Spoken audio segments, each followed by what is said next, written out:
So here I start today with Oracle database. The only concept that we are pending left over on the general SQL is update statement, which I'm going to show you today. Today it will be a very specific session for people who love Oracle.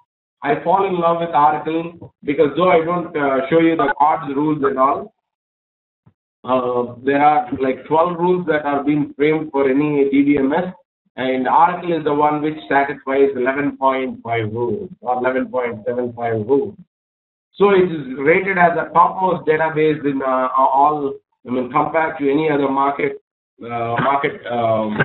popular databases like SQL Server, DB2, Teradata, you name it. Oracle is a popular most. Yeah, good morning, Nanda. So you're on time. Thank you everyone to be on time here. I was just waiting for people to come up and then, and let me know, Lalita, if you are able to, catch up the lab. Yesterday you got the TNS entry. Is it working or it's you have, even now you have some issues? Yeah, I still have issues, but after the session I'll call to the number you have given. Sure. It must take only 10 to 15 minutes to set up it and then it should work fine. So no worries. I'll be able to fix it or Shiva will be able to help you out to fix it. So we should be in good shape, that you can practice all this week, and next week there will be a data warehousing session. If at all someone is interested, they can enroll for it. Alrighty.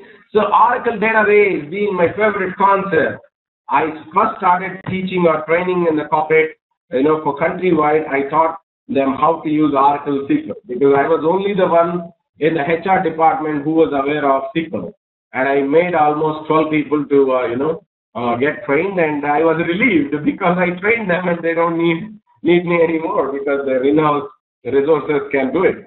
I was not smart to save my job because I'm not very much excited in that model of working. We have to keep sharing knowledge, and then we have to move to the next step on the ladder. So I moved into the ETL tools. But first I was working as an ETL developer here in GE. I was working as a technical lead, but specifically for ETL tools. But the first opportunity in US came as an SQL developer. I was doing business object reporting and SQL development. Then I moved back to ETL as a project manager for Virgin Mobile for some time. But I didn't like project management and stepped back. And to be too technical, I picked up the architect role, and I'm living in the architect world right now. I enjoy working on database rather than working with people mind. It's very complex. Database is very simple. It's a mission. It can listen to us. But people are too complex. We can't make everyone, to listen to the protocol. But the on-site offshore model, you burn almost 15 hours and, it's almost like a waste of time and energy. The productivity is very, very little. Alrighty. Oracle database architecture and components. So far, I have never shown you the architecture of the database. So I actually wanted to show you the Oracle architecture and get used to the terminology. This terminology is very important for people who start working with Oracle because, I might be talking in some layman language sometimes, but still, when you are being interviewed, you can't talk in the layman language. You have to use a particular terminology, proper usage of, Oracle terms will make it, your interview very interactive and effective. So let's see. The overview. Oracle Relational Database Management System is a database management system that provides an open, comprehensive, integrated approach to information management. Okay. And I generally don't like the definitions, but it is like any other database. It is just an integrated approach for information management, which means so far what we were looking at as DBMS, Oracle also does the same thing as an RDBMS.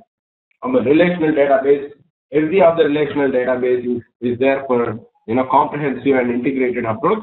But let us see the Oracle flavor. This is the architectural components, the basic architectural components that a developer should be aware of. If you look at it, we are the end users. We all use the server. Right now, I told you the same thing.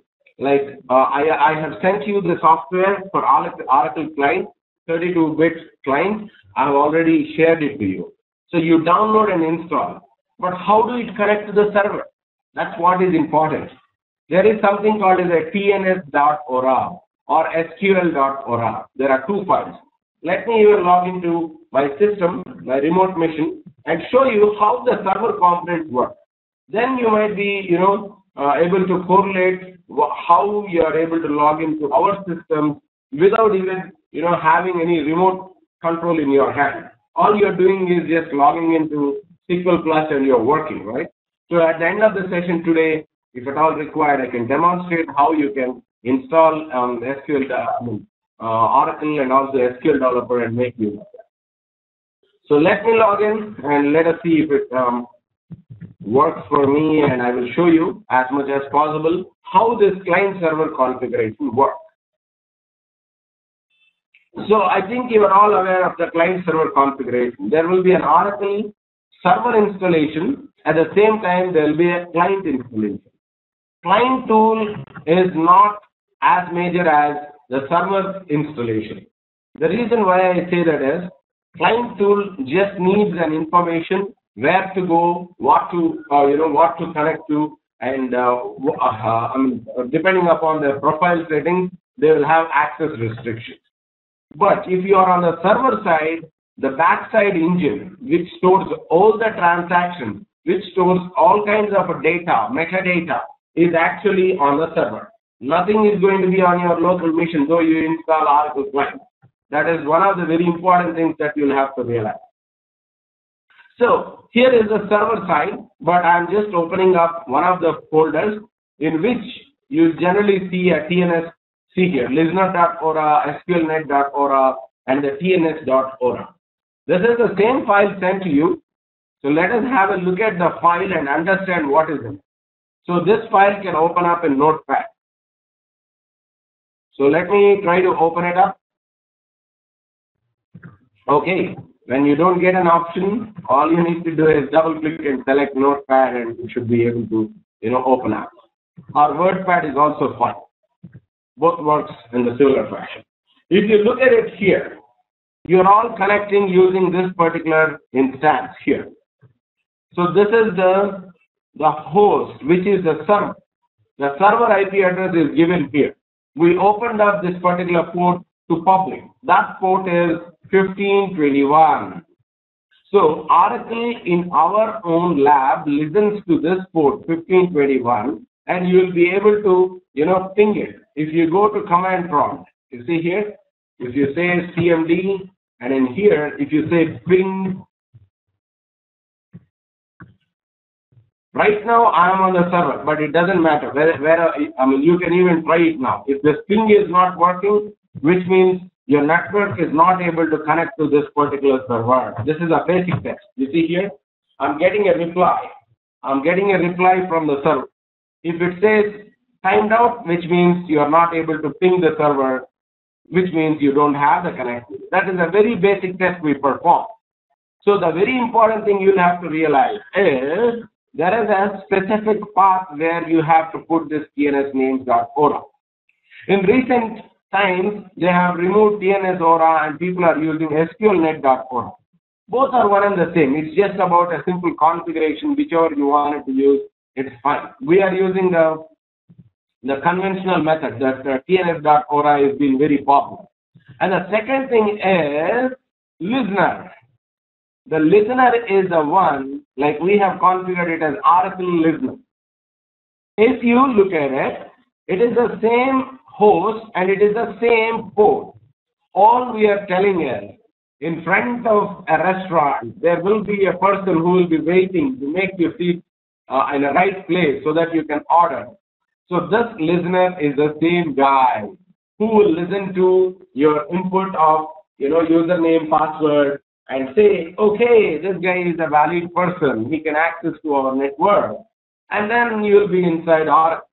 After you are inside Oracle, it is everything by tnsnames.ora, which means it will come here, look for the TNS entry, identify which is the database you are trying to connect, which is ORCL.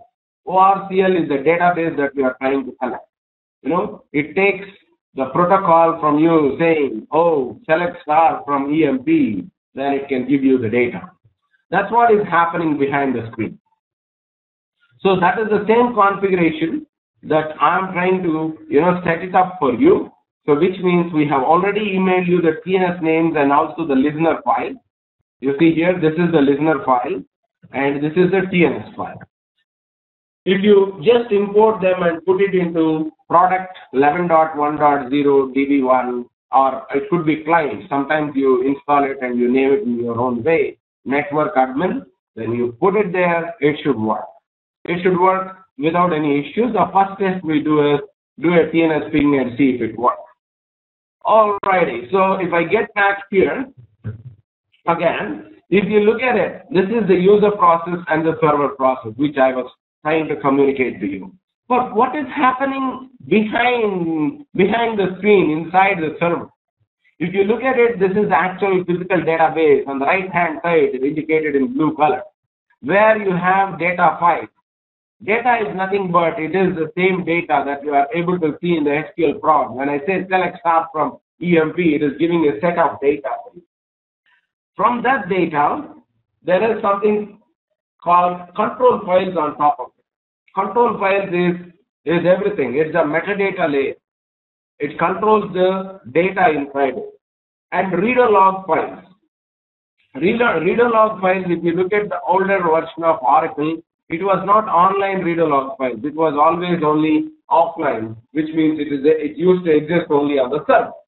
Now they made it online reader log, which means you can access the reader log from anywhere in the universe and you have an internet connection. So the important thing, what are these reader log files? Reader log is nothing but if suddenly Nandaprasad is very unhappy with Ganesh Battula. He wanted to, throw his nerd smiley against my database and corrupt it. So it happens in organizations that one of the notorious person will, delete a table or, insert bad data. It might be accidentally, but I'm just making it humorous. No one does it intentionally. It's accidentally because they were ignorant. They don't know how to do it. They would have, unfortunately deleted something. But how do we know that they deleted something? It is by looking at, our reader log files. So that is what is a minimum architecture that you need to be aware that these are the three different segments. One is data, other is metadata, and the other is the transaction control, which is a reader log files, which will show you that who has logged in as what, how many sessions are open, how many SQLs are being run by you, what kind of data you retrieved, did you run any delete or update operations, everything is being monitored. That is in the reader log file. Alrighty, so connecting to the database, you see here, connection, communication pathway between a user process and the database instance is called as a connection. If you run a SQL, this is initiated from a user, it opens up a session on the database. When it opens up a session, a specific connection of the user to a database instance, that instance through a user process, that is called as a session. Which means a connection and session are very much interrelated. You are opening up a connection, which means on the database side, it opens up a session.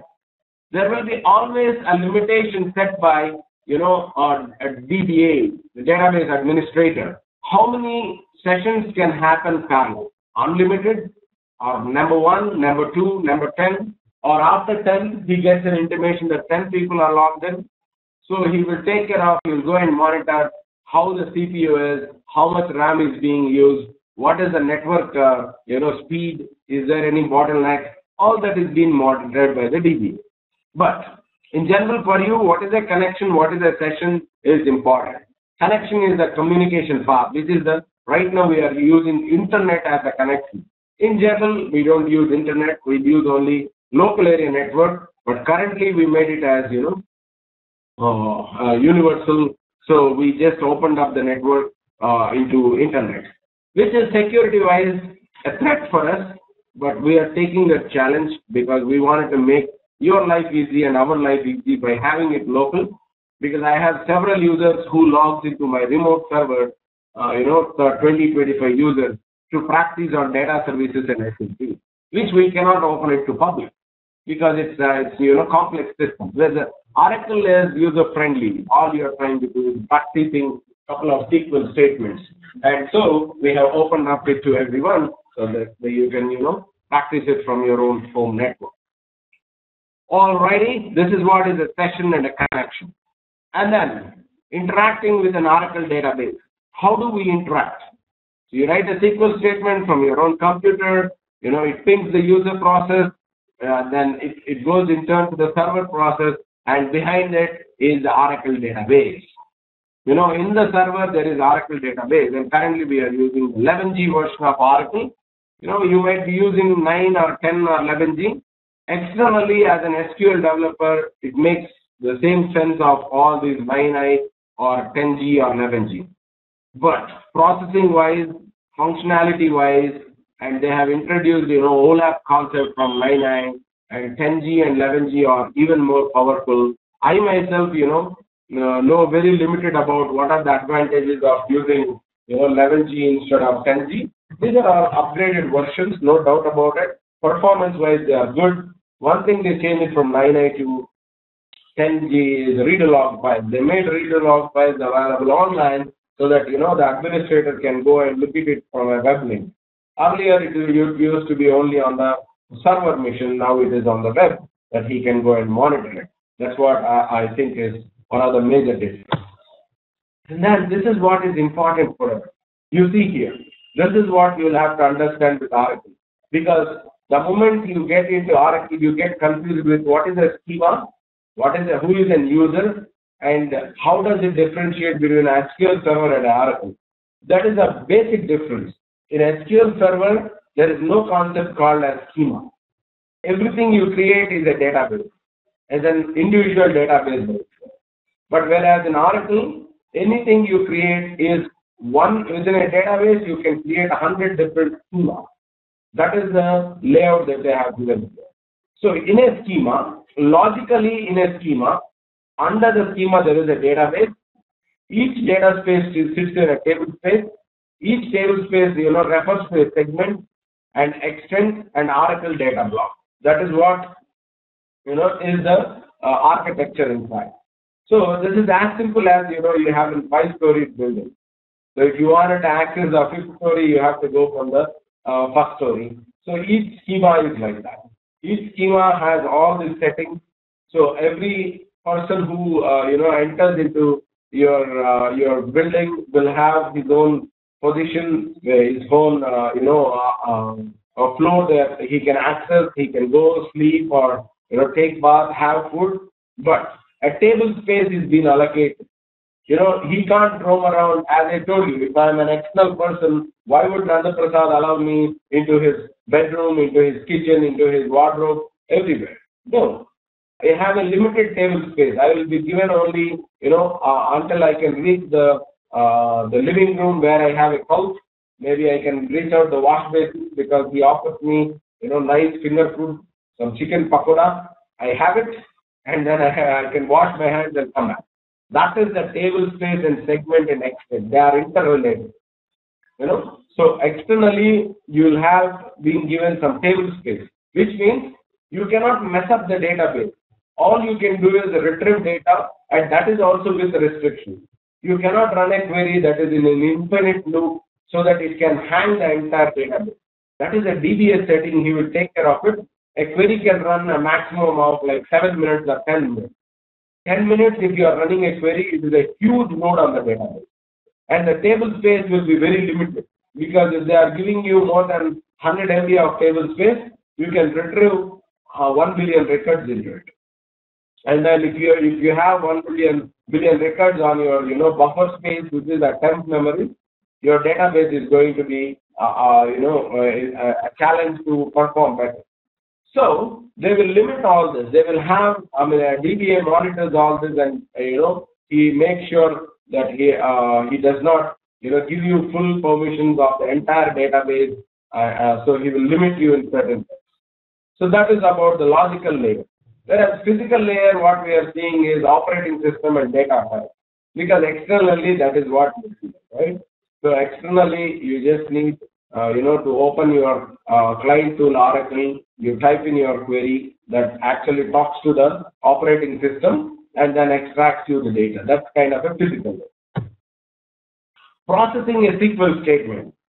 How does a SQL statement process inside the server? It is always very important for you to understand. Connect to an instance using the user process, the server process. Those are the two separate things. And user process, the server process. Oracle server components that are used depend on the type of the SQL statement. Query returns rows. Data manipulation statement logs things. That is what is important. If you are writing a select query, which means it's kind of a user process, it returns you the records. Whereas the DML command like update or delete or insert is not retrieving any data. All you are doing is manipulating the data that is in the table. Commit ensures transaction recovery, which means once you are committed, once you commit with the database transaction, that is permanently registered into the database. So this is what it is. One is the output, which is a SQL statement that you are writing. The other ones are data manipulation language. Delete, update, truncate, or insert. All this belongs data manipulation language. Select query is the one which will only select the data and manipulate the data for the external view purpose only. It cannot modify. Select statement is SCLECT, whatever starts with select, cannot do anything to the data that is inside the table. It can only select data and show you in a format you need. Processing a SQL statement. First, it has to parse the SQL statement. What do you mean by parsing? Can anyone tell me how would your mind parse or identify a person? Like suddenly, if at all Lalita appears at my institute, what will be the first question I ask Lalita? So parsing is what it is. In your language, please tell me, how do you parse a person? A person is known to you, and I'm asking you, how do you identify? What are the steps that you put into your mind?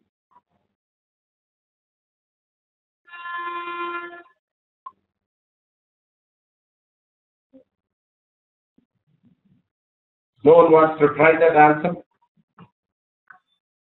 Alrighty, I myself do it. Whenever someone comes at my institute, let us say my employee, how do I parse him as my employee? I will see his photograph. Is it identical? Did I recognize him? I will compare it with my mind. Yes, this guy is identical. Perfect. Then I will check for the syntax, which means does he have proper access to this, this office or not? Or he been fired? He is an ex-employee or the current employee? So he is a current employee. Then what is his name? And does he have privilege to enter into the office is not what I have to check. Any of the softwares, it can be Java, it can be .NET, any programming language. It has to parse each of the statements given to it. So, for example, forget about parsing a person. How do you communicate in Telugu, your mother tongue? In the same way, if you try to put words here and there, it's always been English is the easiest one where I can give you an example. If you see, this is even recently when I attended the communication skills class, or 6 years back when I attended, this is the same good thing that they try to put before. If you don't actually follow some syntax, what will happen? So this is a statement given by one of the MNC's software engineer, an absent-minded software engineer like me has given this statement. He has written a leave letter to his project manager saying, I am going to my village to sell my land along with my wife. This is one single statement he gave. Syntactually, he did not process it. He did not, put nouns and verbs in a right manner, which has to come first, which has to come next. If that is being parsed by his project manager in order to give him leave, how would he feel? Are you selling the land or are you selling the wife?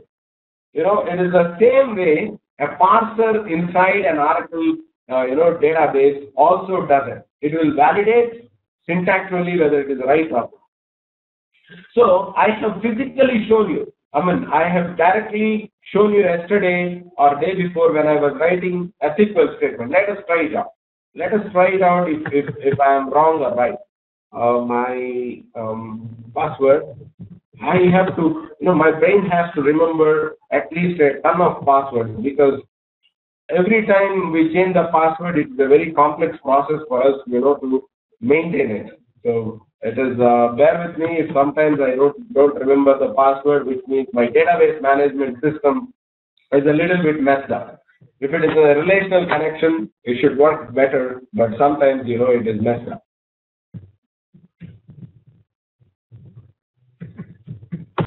Okay, now we entered the Oracle. Let me write a simple select statement. Select star from EMP where DEPT number, I will say equal to 20. So what will happen when I run it? So even let me tell you, instead of EMP, I am trying to give it as employee or employee one. Let us say, just for example. Now I want to run this statement. You see it. First, it did not at least validate whether there is a table called employee one or not. Syntax validation is the first important. You see here, department equal to equal to. Equal to is not syntactically right in Oracle. So, or in any SQL statement. You see here, I have removed it. Now I enter it. It says now table or view does not exist, which means next step it entered into the data dictionary to validate if the table called employee one exists or not.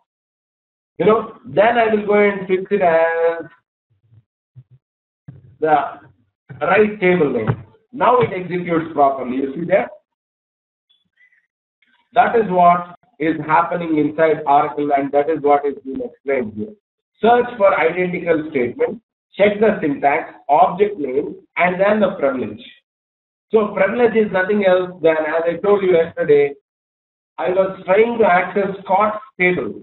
It says the table or view does not exist, or it says you don't have privilege to insert data or delete data. Yesterday we practically tried it, right? It is the same thing.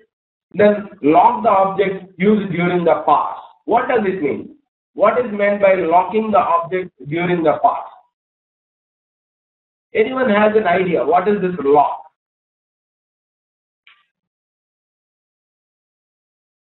This is very important. Very important in an enterprise environment. If you don't understand the lock, you'll be in a tough situation wherein two people are working on the same table and you enter into a mysterious situation that table gets locked. That is how it happens. For example, if on the database I'm running an update statement, update table EMP,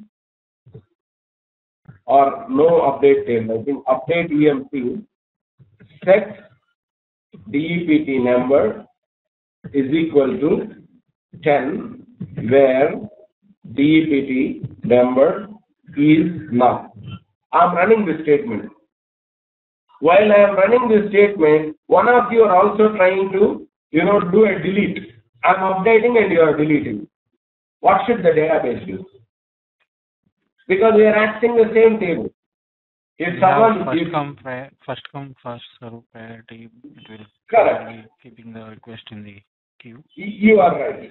So internally, what will happen is it will have a restriction saying, okay, a guy opened or one of the person opened a session. He is trying to browse a table. Then the table will be in his own buffer, in his own space. When he is updating a table and the other side a person is deleting the same table, it will not allow him to delete from the other session because the table is going through an update process in this table. It is more or less like this. I arrive at Nandaprasad's home. He is inviting me and his wife is pushing me out. What will I do? If the same thing happens, So database has to lock the session. Session lock is not like it is locking you or restricting you from doing the operation. It is more or less like this. If it is in the correct language, locks the object used during the past.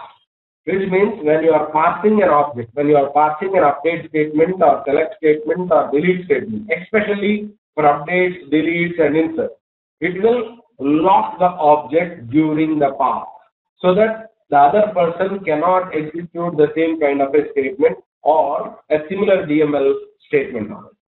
Create and store the execution plan. What does the execution plan mean? Give me a generic idea on what is the execution plan.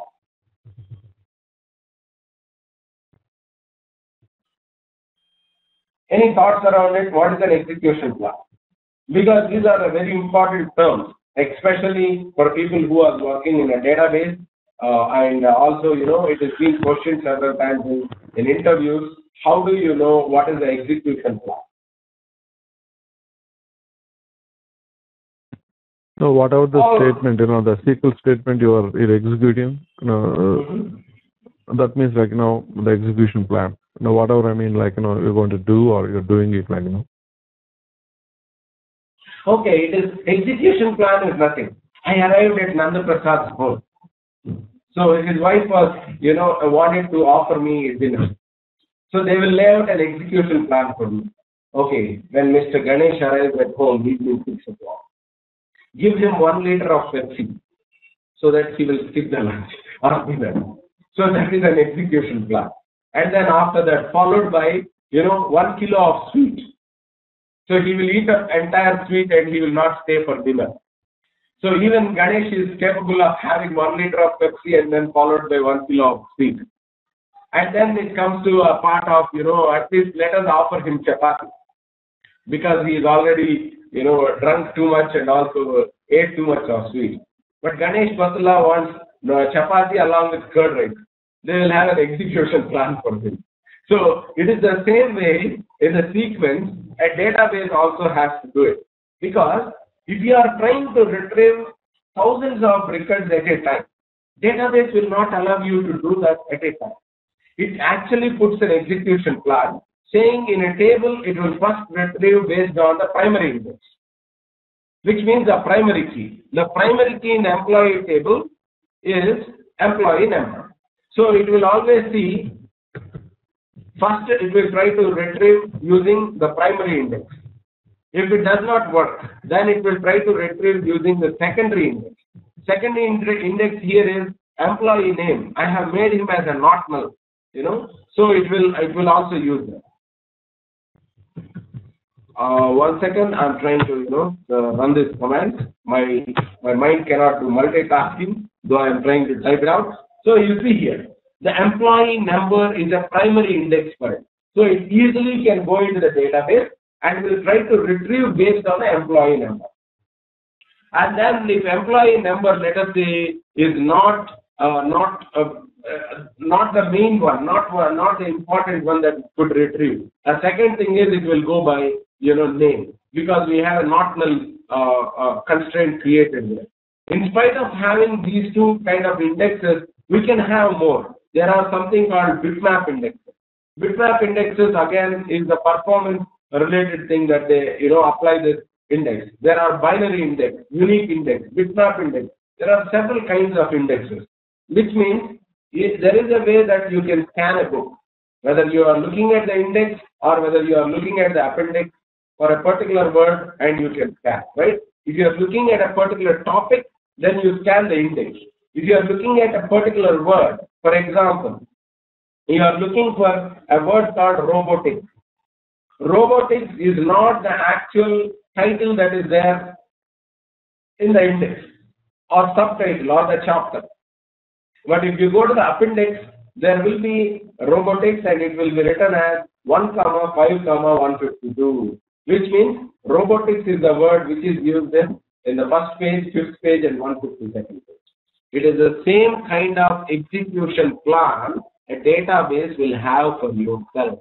It will see what index it can use, how many resources can be given to this particular person. If you are running a query to use billion records, it will say, no, you are not a power user. You cannot run a query that executes for 15 minutes.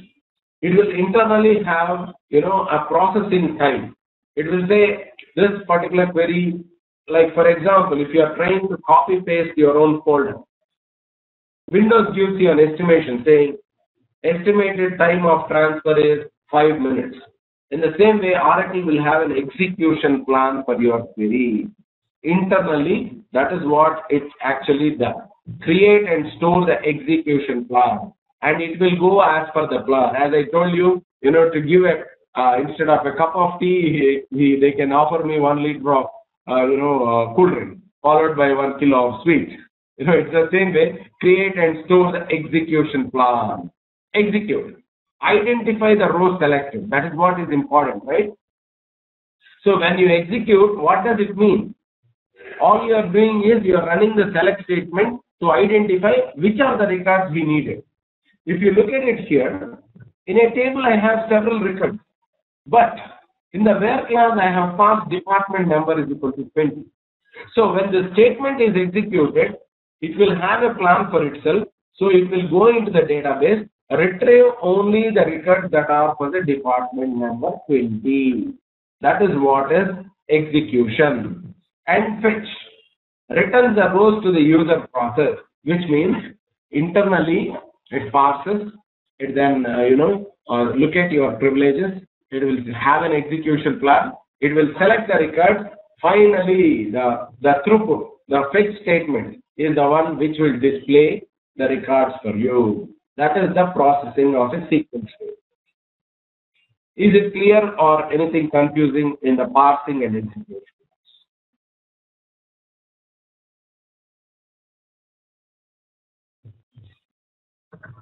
Silence is violent, but still, if at all you have a question, stop me. So, or else I just proceed with my presentation. Today there will be practicals. Don't worry about practicals. There is practicals. It's I have to give you this terminology. That is what is important in a database, management system. That is terminology. That is the one you will have to use to communicate with anyone. Saying whether it is a DDL, DML, DCL. This has already been introduced to you. But again, I'm trying to show you it's grant, revoke, and then alter, create, drop, insert, delete, update, select. These are all the major operations that we'll be doing. So this slide was already been shown to you in Day4 class. It is the same language, whether you call it, a SQL Server or Teradata. A DML, DDL, and DCL are being, put into certain buckets. So grants and revokes might be a little different in SQL Server, but it is exactly doing the same work as it is doing in Oracle. So in general, if you open up any training database of Oracle, if you install Oracle Server by yourself, you'll still see a couple of these tables: location, department, job, employee, salary grade, product, customer, sales order, item. In general, these are the tables after you install Oracle. You might see, right now I have given only access to Scott. For example, if I try to go into any other schema, so I might have to open up one other, browser wherein you can visually see that there are more, schema. Let me show you. That is also very important for you.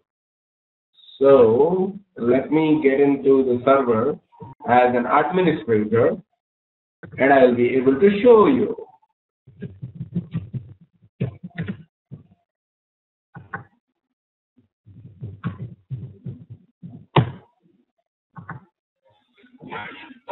So look at it here.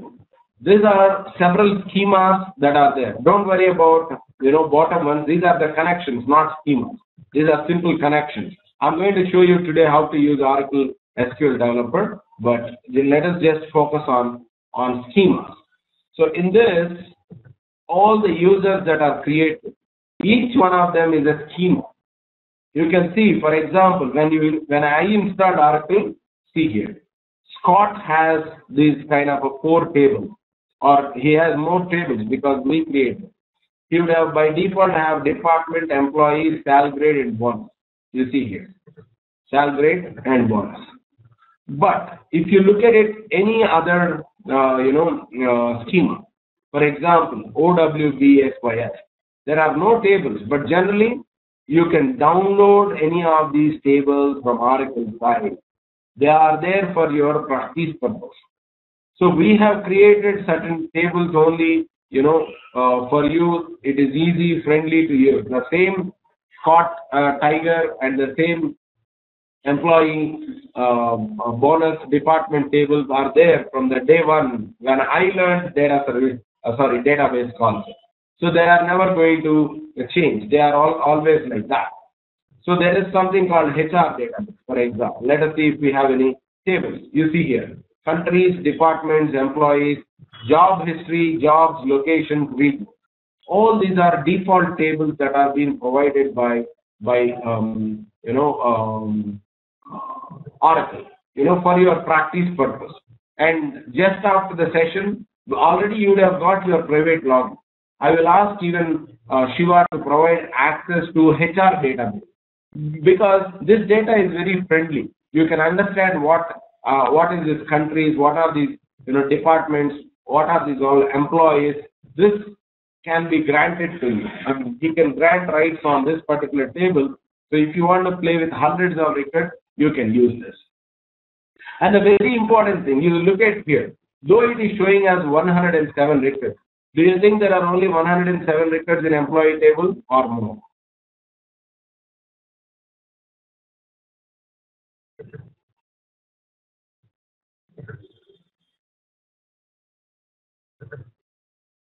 There can be more. See, it will only try to show you some of the records that are in this particular table as a sample.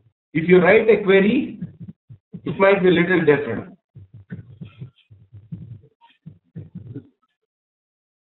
HR.employees.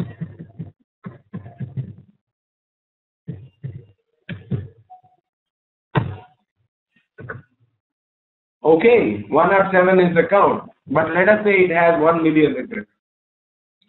Can it show 1 million records to you on the screen? It cannot. So there is always a restriction that only if at all it is required, depending upon your user rights, it will try to show you.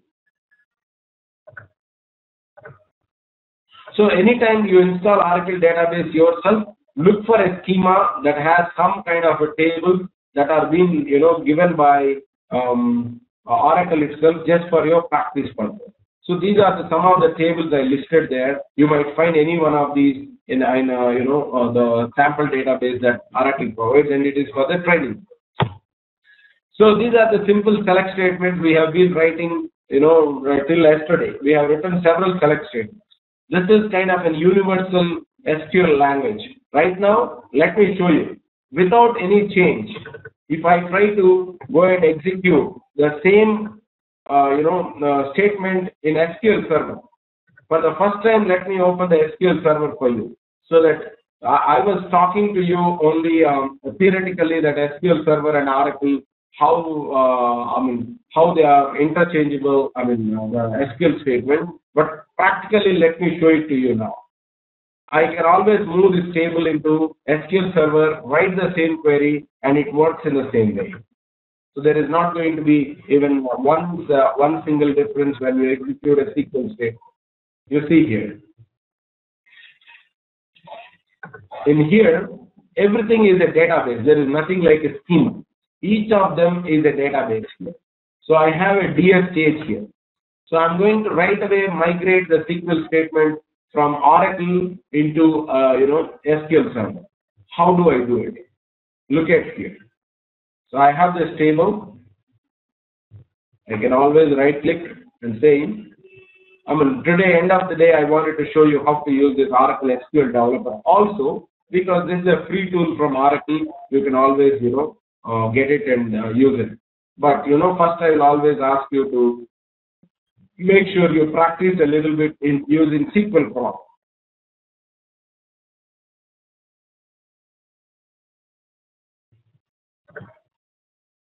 Okay, what is happening? Okay. Here, in the SQL statement, If I take this SQL statement and I try to create in SQL Server, all I need to do is take this particular part of the SQL statement. Don't worry about the remaining which are in the bottom part. You take only this much. If I wanted to create it, see here. There might be few database, data type restrictions because varchar 2 is very specific to, Oracle. It is not going to be, useful in SQL Server. So I will only change this particular data type here. Oracle want to be innovative to have its own varchar type. You see here, I replaced. And now I can run this query.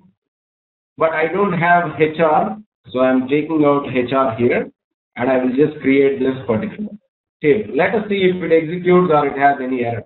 Incorrect syntax near bytes, because it cannot take something with a language of Oracle. So all I'm going to do is take out this byte.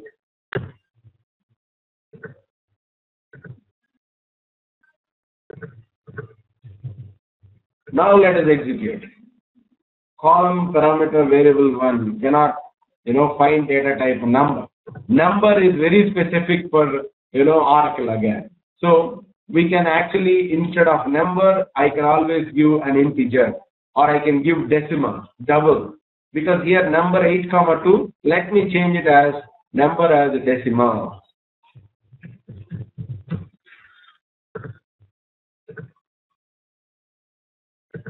So these simple changes of data types will create the same table here. After I create the table, I can always get this data and then import it into the SQL Server table. How do I do that? It is as simple as just open up the table and then insert data.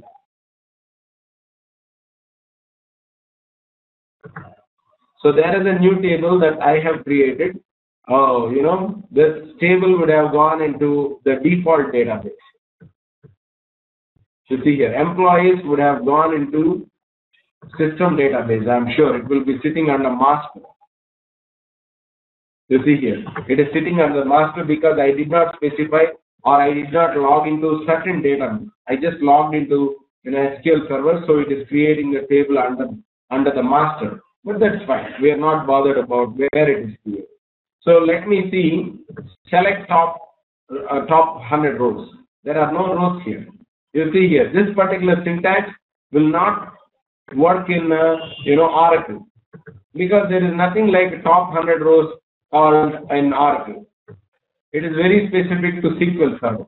But at the same time, I can show you general SQL statements. You see here, it did not accept. This is a SQL statement. Why it did not accept is we have this top 100. You see here. Missing expression. Somewhere, okay, there is nothing like master.dvo. You see here. So I have to run it. Ooh, still missing expression. What could be the problem, guys? Maybe semicolon? I don't think so. Is there an extra comma is one thing we have to notice, or it could be, these open brackets and closing brackets. It should not actually cause issue, but let me see.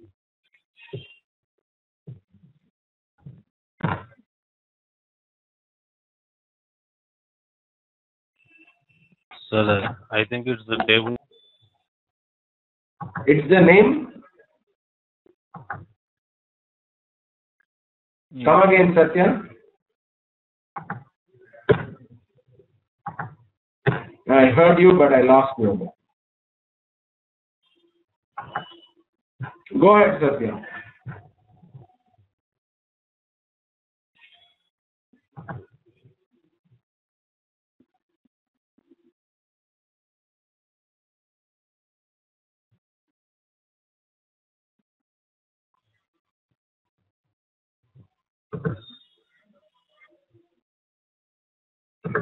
Okay, let me try it myself. Satya is an SQL Server specialist, so he wanted to tell something, but he's not.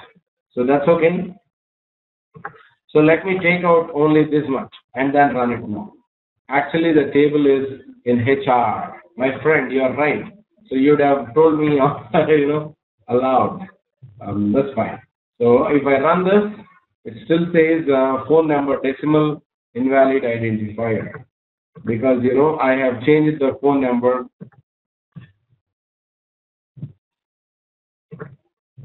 Oh, it took it as invalid identifier. So let me take out the phone. Oh, you know what happened? I have replaced the number with the decimal. So it actually renamed the column. I will show you what has happened. So finally we could execute it. So this is the same SQL query. It is being executed here. Now I will take this query. You see here. I will take the exact same query. I will copy paste here. And I will just remove HR and put DBO because that is the owner here. And run it, it should work. Without any change, it should work. Okay, phone number, don't worry about it. What happened, I can show you. When I tried to rename number as a decimal, there was phone number, so it got renamed as phone underscore decimal. That's all what has happened.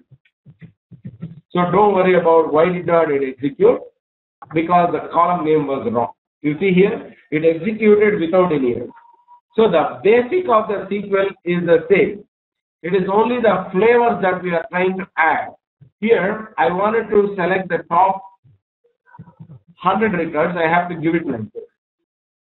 Whereas in Oracle, if I want the top 100 records, all I have to say is where row num less than or equal to 100. You see here? So if I execute this particular query, it will give me only 100 records. If I make it 10, then you will visually see that it gives only 10 records. You see here? Only 10 records. That is what is the difference between Oracle and SQL. Sorry, Oracle and SQL Server. I should say Microsoft SQL Server. So the generic SQL is the same. It is universal language. They have taken the SQL and made it into their own flavor. If you go and look at Limca or Coke, it is a color difference. It has the same sugar. It has the same water. The basic content is the same. Or let us compare between Pepsi and Coke. They look alike. It's only the top name is changed, and maybe little flavor-wise it is little sweet and this is little strong. It's the same way in Oracle and SQL Server. I always say SQL, but bear with me. It is SQL Server, Microsoft SQL Server. So all I'm trying to communicate with you is, if you learn a particular SQL language, you are proficient enough to work in any database. Because I've seen people who say, hey, I know to write SQL queries in SQL Server. I don't know to do it in Oracle. I don't know to do it in Teradata. You need not know everything separate.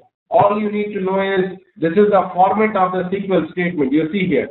Select all our distinct column names from so-and-so table. You can always give a shortcut name like I was doing an A or a B or a C, where you can give conditions, group by, having, order, ascending, descending. This is universal.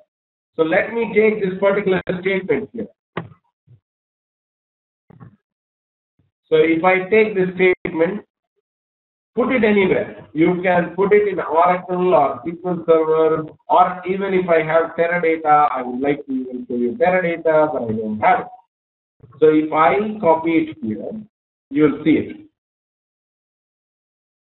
In this particular SQL statement, all I will just try to change is, I will try to use it. You see here, select all. Select all, especially in Oracle, they have given it as star. But let us try with all. What will happen? So column names, I will say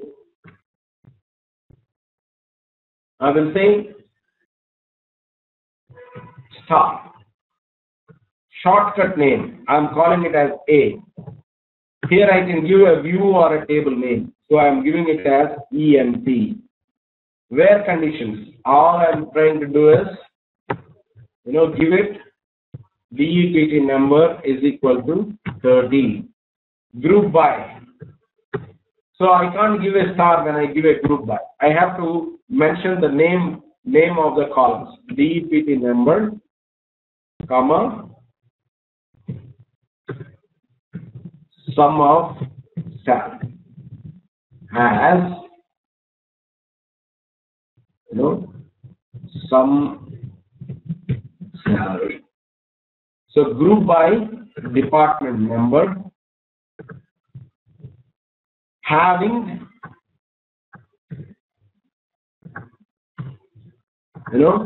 sal greater than 1,000.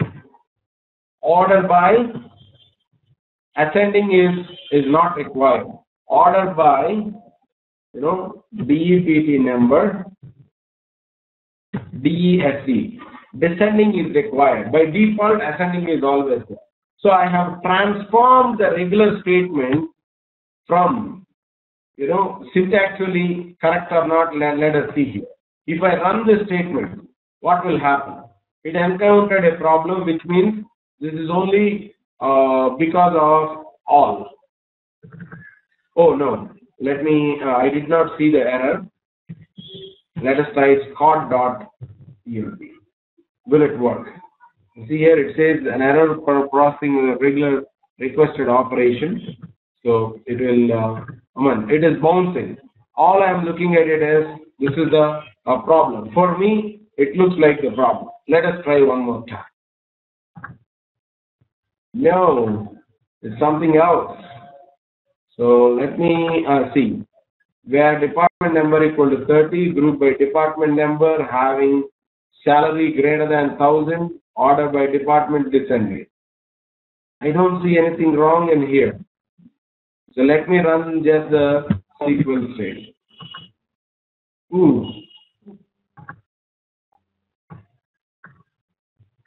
Any thoughts on why is this wrong? As a It could be. Not a group by expression. Is it Group by Scott?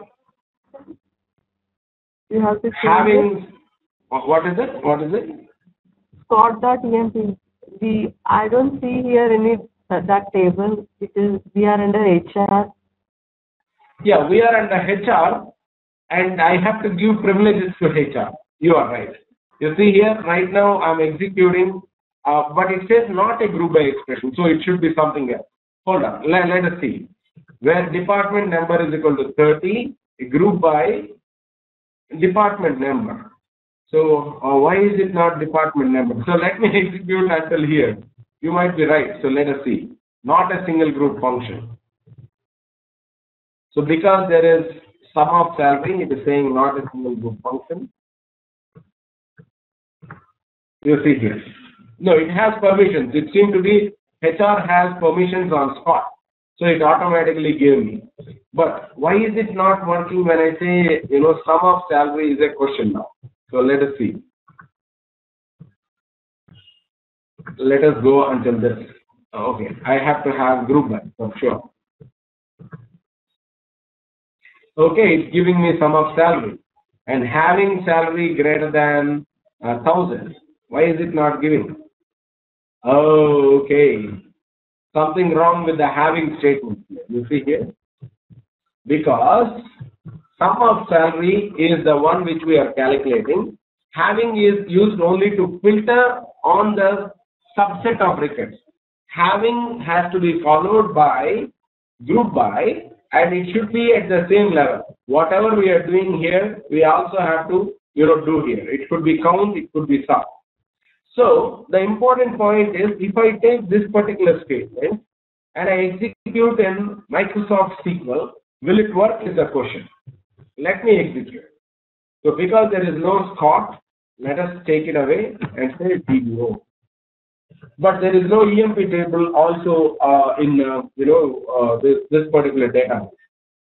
So all I am going to do is tweak it a little bit. So I do have employee table here. So I will name it as employee. You see here. That's all. I am not changing anything other than column names. You see here, department number is called as department ID here. So let me give it as department ID. Underscore.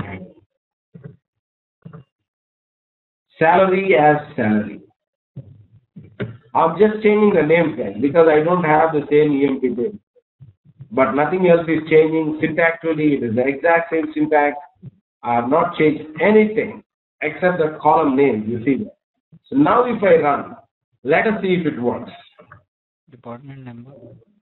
It says the DBO.employee has a mistake. Group by is not changing. Okay. So here we have to change it. Here we have to change it. I should have created this table up front, but I did not do it. Invalid object name DBO.employee because it's employees. All right. So the same select statement, irrespective of any changes, is being executed, and it says invalid column name department ID. Department ID. What has happened? You know, one thing in SQL Server, it is case sensitive. I have to give it in a capital letters. You will see now. DEPARTMENT_. Now it will work. So that is how they have coined in SQL Server. Those are the basic differences between these two. So I have to change even right into capital letters. It's also into capital letters. And now try it. Perfect. There is no data, but still what I am trying to prove is the SQL statement, the format of it is exactly the same between Oracle and SQL Server. There are special functionalities that are in Oracle that are not in SQL Server, that are in SQL Server that are not in Oracle, which means they have mutually exclusive, distinct something else that will, keep it friendly. I wanted to test if all works in Oracle or not, because I never tried it. Let me try it right away. It will be a good point for me to learn from today's session whether all works in Oracle or not is my question. Oh, select all. I have ran it in SQL Server. It works. Let me see here. You see here. It works. So select all are distinct. Those are universal SQL terms. Only specific terms that we have. That is the part of the session that today I will be covering it for Oracle. These are the very important things that are part of Oracle. You see here. Use Oracle SQL worksheet, SQL Plus worksheet, and then try doing this. Describe. This will never work in SQL Server. DESC employee will work only in Oracle. Whereas if you wanted to describe anything in SQL Server, any thought on what would be it? My SQL Server friend will tell me, or let me try myself.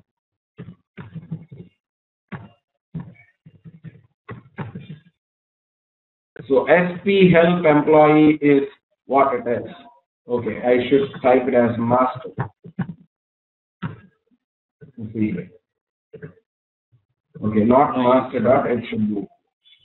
Okay, it should be DBO dot, but I'm trying master dot. Let us see. So it's DBO dot. Still an incorrect syntax. EMPLOYE, yes. Still a syntax error.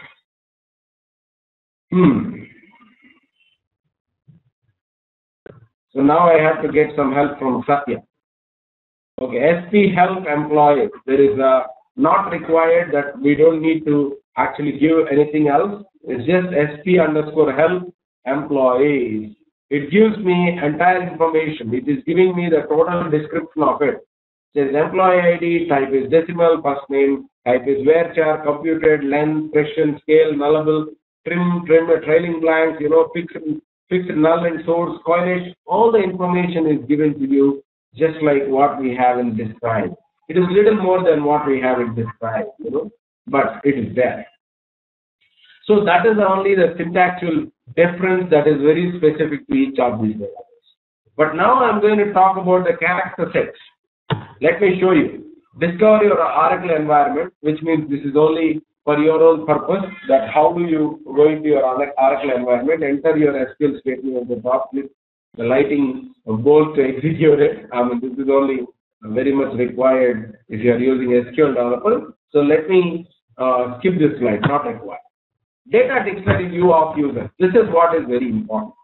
You see, you have already noticed in SQL Server it has given more information than what it has given in Oracle about the describe. Use the DESC command to examine the table structure of each view before you select from the view. This is a sampling of available views. Prefix choices are user underscore, all underscore, and DB underscore. What does this mean? Let me, especially mention it to you, show it to you what it is. Here you did an SP underscore help and you see the employee table in a clear-cut fashion. Whereas here, if you are doing a describe EMP, you will not see the entire thing. That is the Oracle style. Okay, describe is a SQL command, so it's not showing up here. Scott. You see here, it is only giving you the name, data type, and whether it is null or not null. That's all. It did not give rest of all the items that are being displayed in SQL Server. So how do I retrieve if at all I need more information? There are few metadata tables where this particular thing is stored. That is, select star from DBA underscore tables, where the table name is equal to EMP. Let us say that. I think we have to still give Scott.emp, but let us go.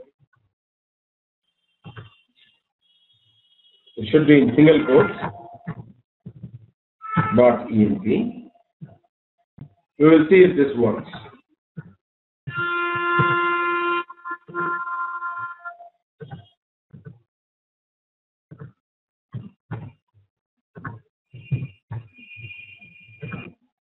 Okay, it finally worked, but this particular table is not being shown.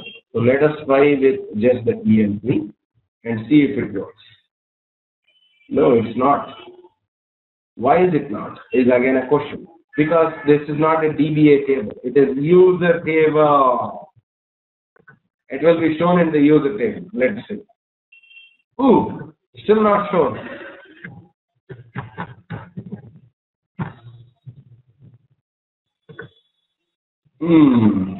Okay, let me go and see what can I use. You see here, user underscore catalog, user underscore columns underscore comment, user underscore column privileges. So let me write the query without passing the user table and show you what is in there. Okay, these are the tables I have created. So it is trying to show me the tables that are in this particular schema only. What was that, my friend? I see EMP. Oh, capital letters. No, it does not matter because we are in Oracle. Oracle is not case sensitive. So, or let me listen to my friend. But I already see that these are only categorized as these tables, which means I have to log in as Scott myself or a DBA. Then I can look at it, the other tables also. So if I log in as a DBA, I should be able to look at it. But what I'm trying to first explain it to you is, you will have the same kind of information in every database. See here, it has given more information about this particular table. This is all metadata. This is all metadata. So it is table space is users, table name is account, cluster name is now, IoT name, status, PCP free, PCP use, percentage free, percentage use, INI trans, maximum trans, initial extent. These are all something which a DBA should understand. But all I'm trying to show you is any database has the same concept, exact same concept. The way they store is a little bit different. So if at all you are trying to find the Oracle data dictionary, you can always, prefix or suffix with user underscore, all underscore, and DBA underscore for the same set of tables. It will show you. It can show you user underscore, cons underscore columns. All the columns in its database can be shown. For example, let me try doing it for one of them. You see here, instead of user underscore table, I will say user underscore tab underscore columns, is it? User underscore cons is constraint. Tab underscore column, I remember it as tab underscore column, so let me try that. Tab underscore column. You see here. So let me not worry about which table it is. If I run this, it will give me the data dictionary. You see here, account table has 3 columns: balance, branch name, and account. It is data type, number, character, and then data type mode, data type owner, data length, data position, data scale. All this is being shown. All the information, this is called as a metadata. Metadata, data about data. So every single table that you are creating has to be stored again from it. So where does it store? It stores into these tables. And where will this user tab underscore columns will store? Again in other tables. So this is all relational where everything has to be stored almost in tables. The file server will also store some of them. That's a different story. There is a table space internally, which I will show you if at all you want it, because we are on the server. But too much of information will confuse you. So I'm not going to talk about the table space. Because finally these are going to be stored in a table space, that is a physical place on the server, which is just kind of a text file. That is where they are going to be stored on the hardware, So that is anyhow a little bit of a higher concept which might not be required for you at this point. All right, data dictionary views. You can go and see what are all the data dictionary languages that you have as part of the Oracle. And then Oracle SQL operator precedence. This is exactly same as what I told you, in previous class, which is the left to right. These are the operators, Oracle SQL operators precedence, in which these are all the operators that you can use in SQL. A plus, minus, a star divided by, a double, pillar kind of thing, or pipe is for concatenation, and you can use is equal to, not is equal to, less than, greater than, less than or equal to, greater than or equal to, is, now, like, between, in, not, and, or. These are all called as operators.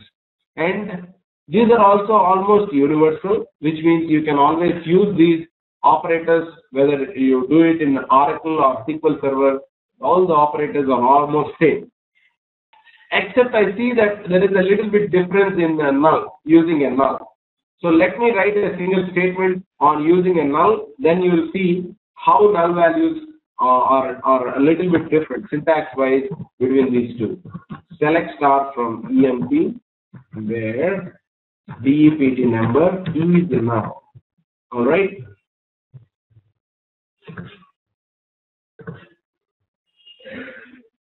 Scott. So I have written the query,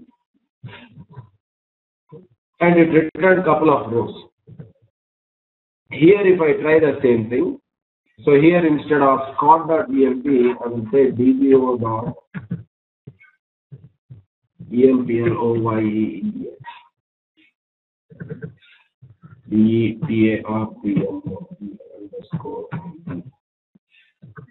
All right, you see here what will happen.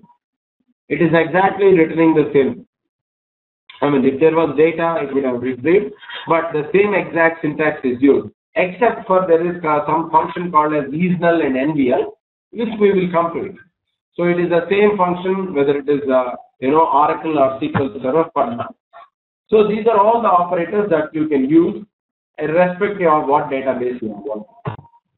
And then Oracle SQL functions. This is very specific for today's class. Now we are switching gears on more practical things on Oracle.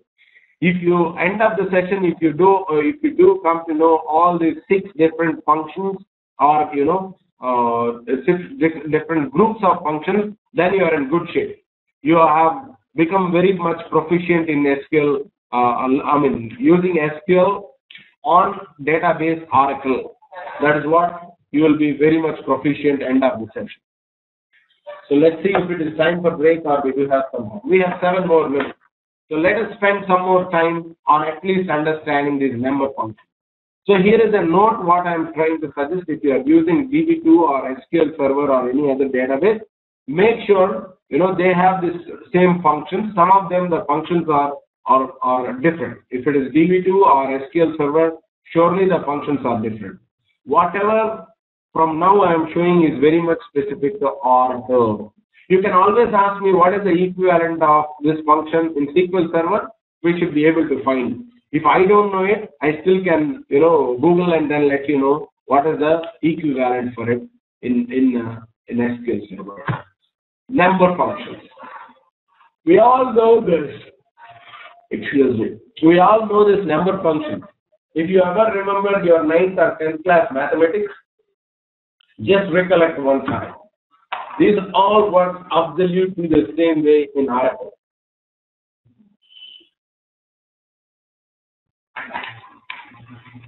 The very important thing is, how do I practice these functions?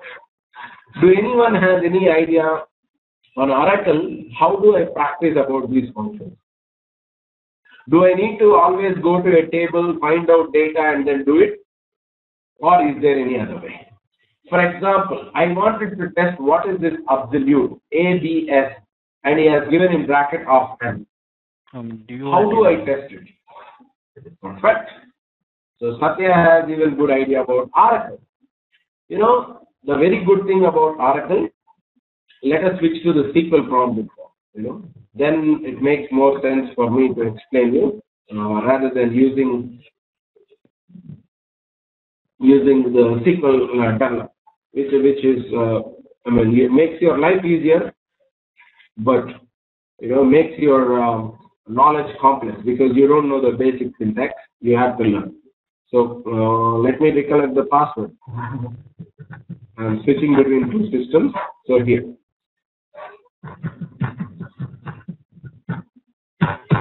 Okay.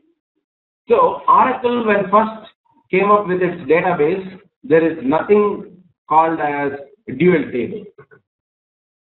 All they were doing is, if you wanted to practice, let us say absolute value, what you can do is you can say select ABS of salary from EMP. You see here, it is giving the absolute value. What does an absolute value mean? How many of you have idea in mathematics what is an absolute number? Guess please. This is all we are trying to refresh our own memory. Don't feel guilty about if you don't know it. It is because you never used it. It's converting the negative values to positive values. Okay, so Mr. Satya is saying it is converting negative values to positive. So I'm saying absolute of minus 10,000 dot or minus 1,051. You see here. From, if I say this from EMP table, will this work? No. You see, if I enter, it is giving me number of times I have records. It is giving me that many number of rows, but it is actually single row, right? I just wanted to test how this function works. So you will have to use a table called as dual. You see here, absolute of this is been given to you. You can also test not only absolute values. You can, let us say, test the cost cos of 100 or tan of 100. It works fantastic. You see here. Cos 100. How many of you know the value of cos 30 or cos 60? Refresh my mind. I even don't remember. What is the value of cos 60 before we ask R? I remember roughly cos 30 is opposite to sin, which is 1 by sin theta, which means I think it is cos 30 is 1 by 3 or 2 by 3. Any thoughts, guys? All of mathematics students. I think it's root 3 by 4. Root 3 by 4 is Satya's answer. What is it, Lalita? You are trying to get something? It's 1 by 2. Okay, fantastic. You are right. Now I remember. Cos 60 is 1 by 2. It's the mid one, which is, it is the same. Whereas if you say sin 60, it is also 1 by 2. Whereas 30 and 90 will switch. So in order to know the value, here it is giving you, the real value instead of 1 by, we can always convert it if at all we want. Or now I put it as absolute ABS of cos 60. You see here, it is 0.9524129. That is the value of cos 60, and I am doing given an absolute value on top of it, which means though it is a negative number, I am asking it to display as positive. So that is the easiest way that you can practice and test any of these functions, refresh your mathematics by using the dual table. Dual table, trust me, it is a very important thing to know about it, because you always need dual table irrespective of your SQL programmer or your data warehouse developer, or you could be a BI specialist. Anyone has to know about this, because you have to keep writing several queries. And the more queries you write, the more proficient you become in the world of database. So let us see what is the content of a dual table. Select star from dual. What is your expectation? What would be the answer saying select star from dual? It's an empty table, guys. It's an empty table. There is a from keyword missing. So you see here, there is nothing in it. It is given as a D and the value is given as X. But internally they have created the table as such, it can hold any big value. For example, I am saying select, some big number plus other big number multiplied by other big number from dual. Do you expect an answer here? Because it shows as if so it is single digit. But here is the answer, you see here. Okay, I have to give it as some name, answer. You see here? That is the value of it. It can display any big number because it is being configured internally. The way it holds is whatever the answer is, it takes that format. It takes that particular data type. It is created in that way. So dual table is very important. So how do we practice in SQL Server? Again, one more question for you. In SQL Server, I wanted to run a similar statement to check what are all the functions that I have. So how do I do it in SQL Server? So we all know about date function. Right? Let us try a date, which is easy. Select this date from year. You see here, 11th May 2013.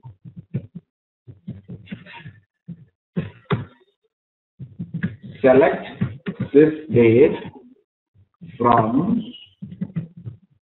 year. This year, 11th May 2013.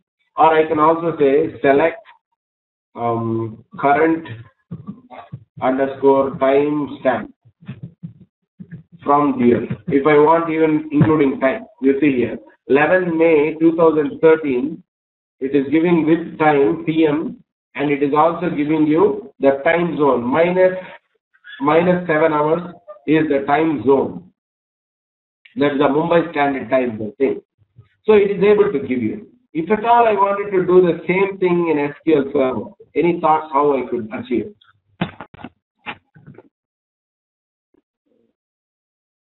Yes, go ahead, Satya. Select the get date. Okay, select get Underscore. underscore. Sorry. Underscore is not underscore. Get date. No space also, sir. Get date of parenthesis. Perfect. So this is what is the syntax. In here, no, what is it? Select, yeah. Select get date. Instead of dual, they have internally given some table which we don't know, but still you can always practice it directly. If you say select get date, it gives you the system date. If you say select ABS of -101, it still can give you the absolute value of that particular value. You see here? So in Oracle, you have to practice against dual table, whereas in SQL Server, you don't need a table at all. You can practice all these functions directly. All right, so recollect your memory, go back to your 8th and 9th class, come back after the break with more energy to learn about more functions that are very specific to Oracle. I'm also trying to give you a comparison with SQL Server. I might not have the full list of functions here, but most probably we'll be trying to help you out with the important functions of date conversion, character conversion, and few of the functions that are very specific in Oracle and very specific in SQL Server. So any questions before we break? Because breakfast should be on time for me and for everyone, or else, we are very much worried. I'm bothered about it. So let us take a break at exactly at 9:30. So Naresh, you can have a cup of green tea and come back with more energy. None of us are with you. So thank you for being awake, guys, at this late night in Atlanta and also in East Coast. Is it 15 minutes or half an hour, Ganesh? Whatever you prefer. You want it 15 minutes, I can make it. No, I'm fine. However, the other people, I'm flexible. So Indian friends, if you could cooperate, Lalita, if you're okay with a 15-minute break, I will make it easy for our US partners, to be on the class and take their bed sooner. Get to their bed sooner. So can we make 15 minutes? Yes. Okay, let's be sharp back at 9:50 Indian Standard Time, which is 15 minutes from now. Or, whatever the time zone you are, calculate it's next 15 minutes. Midnight, 12:21, yeah, for here, okay. Houston timing. Yeah. All right, so catch you at 1:05, that's 15 minutes from now. Today, I had a call from someone asking about BODS, so I have to take the call because from next week, our BODS using data services is about to start. So people are very much excited. I already have 7 registrations for that. So we are looking for more in India. This time, fortunately, I have 3 people joining from India itself, from Chennai, from Bangalore, from Hyderabad. So we landed in India just couple of, not even couple of months, couple of weeks back. And so just setting up this institute in a proper way for Indians to, learn more. Because data services is a very rare tool. I don't think everyone offers, training programs because it's one of the market hot tools right now.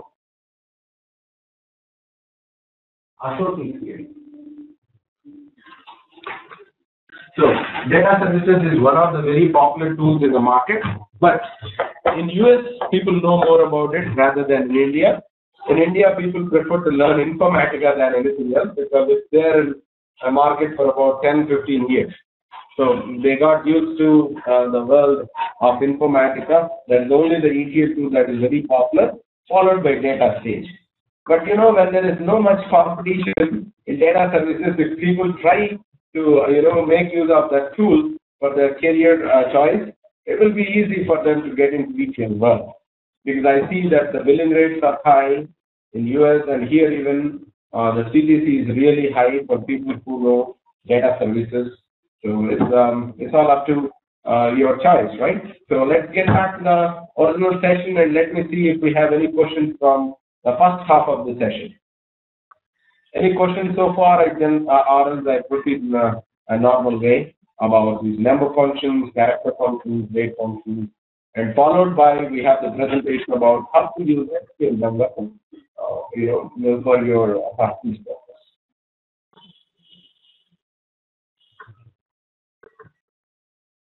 Wow, it's an amazing class that there is a pin drop silence. Yeah, I mean, while I was a kid, I was always told the single statement in the classroom. Pin drop silence. We used to be punished if at all we talk. Now we will be punished if we don't talk. The punishment is missing knowledge. You'll be missing more programs, unless we are interactive, we learn more from each other.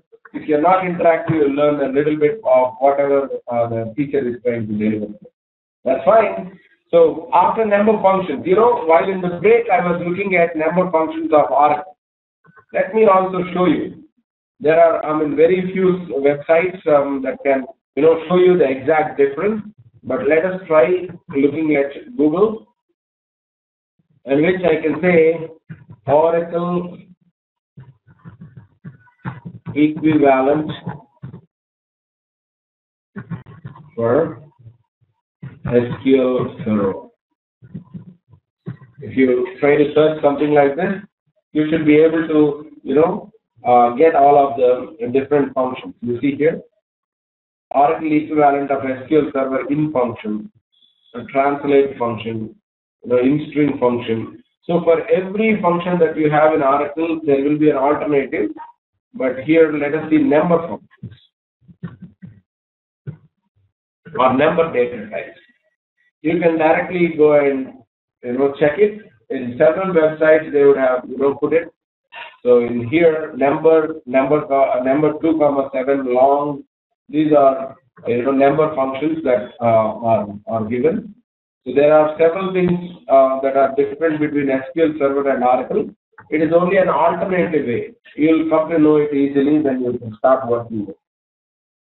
In the same way, let us talk about character functions. I'm sorry, I have to not start from the beginning. Almost we are now halfway of the presentation. So let me go to the character function. You always need these character functions. Whether you work in ETL world, whether you work in business intelligence world, you still need these character functions. All the ETL tools and all the business intelligence tools does have a similar set of character functions. So character functions access character input and returns either a character or a numeric value.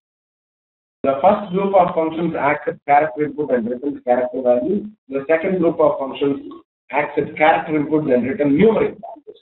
Let us go and practically try what does it mean. If you remember, yesterday I was trying to show you at least one function that is ASCII. You see here, if you go into SQL prompt, if I write here, select ASCII of, you see here, Ganesh Bhattula. It can give a value for Ganesh Bhattula. Let me see what is my price. My price is 71. Do you think it is right? No. So what is wrong with it? Easily you can guess. Actually, each character will have separate task character, right? You are perfectly right. So if I take off even Ganesh Bhattula, just give G. So I'm calling at the client location as G. So Ganesh Batula and G has both the value, it is 71. So this is kind of an ASCII value for, there is an ASCII value for each of the letters. Excuse me guys. So there is an ASCII value for each of the letters in the alphabet. So the ASCII value of G is 71. Let us say I wanted to, want the reverse of it. For example, select care of or to care of 71. What will be the answer? Obviously, no, you see here it did not convert. So we have to find out how we can get an ASCII, the character from the ASCII value. So that we will see. I don't remember the function also. So let's wait to see the set of functions here, in which you will see one of this as the same function. So character function. This is the first set of character functions. Char of n, concatenate, init cap, lower, lpad, ltrim, NLS init cap, NLS lower. Let us practice one by one, because if at all I read out everything, it's not going to be that easy for you to capture it. So let us do one by one, a couple of them at least, if not all of them. So I will just use a dual table, which is for the practice purpose. So select Ganesh concatenated by Batula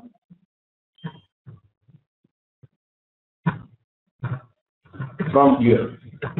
Can anyone give me an answer? What will be what will you see? I'm intentionally leaving a space actually after Ganesh and before Batula. Will this give me Ganesh with a space Batula or Ganesh Batula? You tell me please. What is your guess? With space. Okay. So your guess is with space. Now without space, I think yeah. It gives without space and it concatenates to. Okay, if I take out this single quote, it's going to fail. It's a syntax error. See here. Yeah. It says quoted string not properly terminated. So I have to give this. There is no other way. That was only a typographic error from me. Now whether it comes with a space or not is a question. Without space. No. Yeah, with It gives space. without space. Yeah, without space. Without space. Now if I wanted to make it with space, what do you do? After code, before code or after code, you have to give space. Okay, one way is you are telling I can give a space here, right? Yeah. After the code. You're right. Ganesh space Batula. Because this space is also, acceptable. For example, I wanted to give 10 spaces. How do I do that? It's the same way. You can give an empty space there, or there is also a way. You see here, you can put one more concatenate symbol in between. You can give any number of spaces. You see here.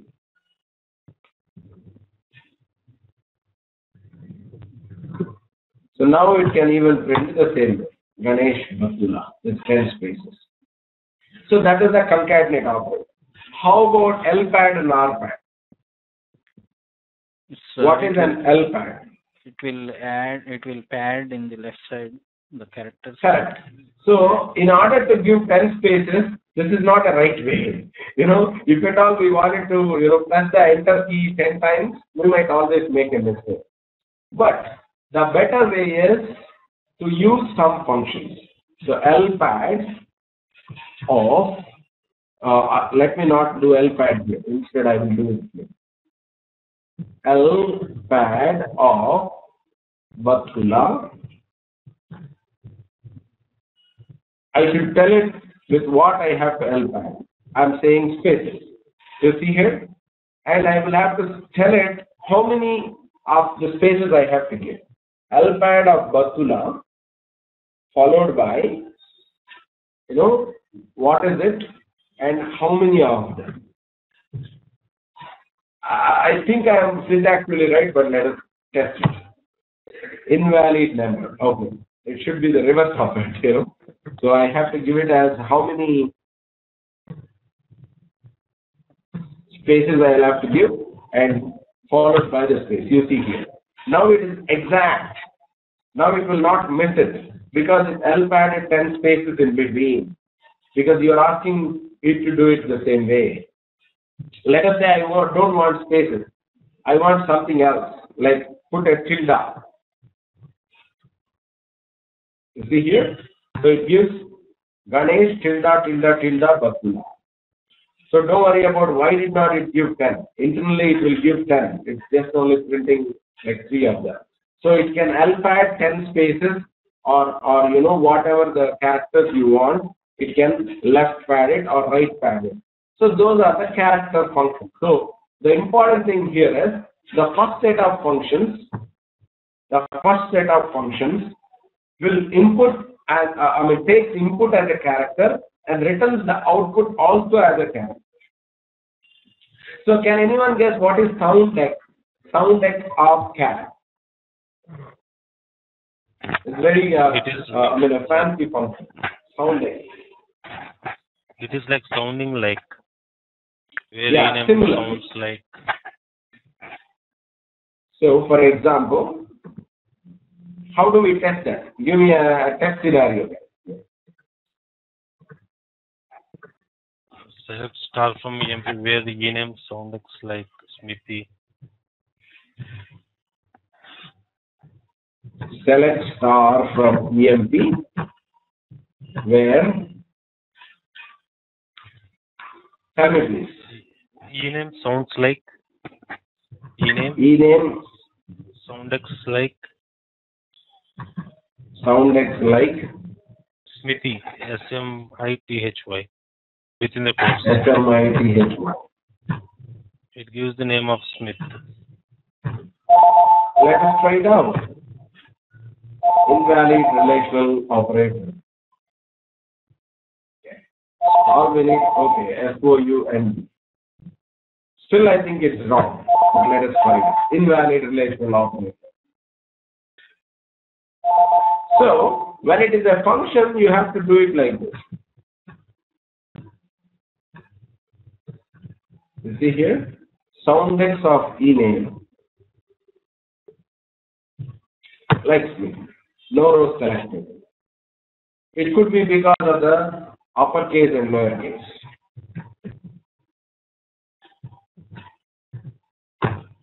No rows selected. So it's not sounding like Smith. So internally it is sounding else, something else. No rows selected.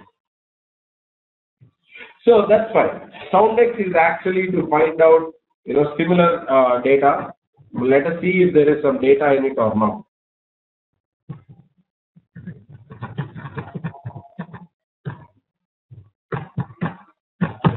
There is data. And is there Smith here? Yes, there is Smith here. But it is not, picking up Smith because it's not sounding properly. You know, but it should generally pick it up. Whether you are giving Smith or no, it's not like. Let us try equal to whether it works or not. No rows selected.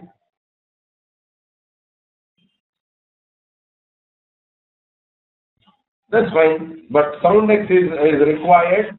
It can it can spell it internally whether Smith or Smithy or Smitha. It can give you they are all as similar items.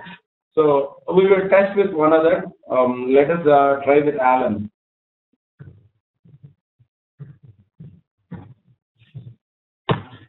No rows selected.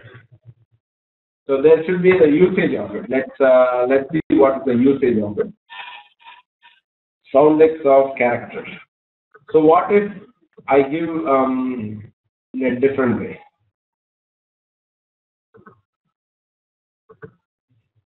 Let me try to select soundX of ename from EMP. I'm trying some stupid query. You see here. Soundex has given an internal value. So Soundex is not going to, take it directly. It will take it most probably the internal decoded value. You see there. C630A123. So there is nothing like Smith. So you have to, give it as A450, then it should have given you Smith. What I mean to say is here, if you say, instead of Alan, you say A123, for example. You see here. It is able to give you some e-name, which is actually similar to A123, because ABCDEF and ABCDEFG has the same soundex, A123 and A123, if you look at it. So Smithy is not the one which we have to give. So instead, I would have given, I think, 450 or 430. Okay. Let's see here. No row selected. That's not good. Okay, it's not A, it is L. Let's see here. So internally, these are functions. Oh, L430 is Lalita. Fantastic. So if at all you use a soundex function, you'll have to tell the Oracle your name as L430. Then it will take it as Lalita. Alright. So, these are the functions which are very much required when you do a transaction. If you are using Siri, Siri has even same kind of a functionality. It would convert your voice into binary and binary into English, and then it will respond. That is what is happening inside Siri. So any software finally has to convert it internally into binary. So the first character set is Ltrim, Rtrim, Rpad, replace, init cap, lower, Lpad, Ltrim. This is all we are passing a character and it is returning a character. Whereas the second set is we will pass a character and it will return a number. You see here, ASCII of character, which I already showed you. In string of character, comma, character 2. This is a very important function. So let me spend a little bit of time showing you how does in string help you. So how many can guess what is an in string? Or first let us try with the substring, then we will go to the in string. What is a substring?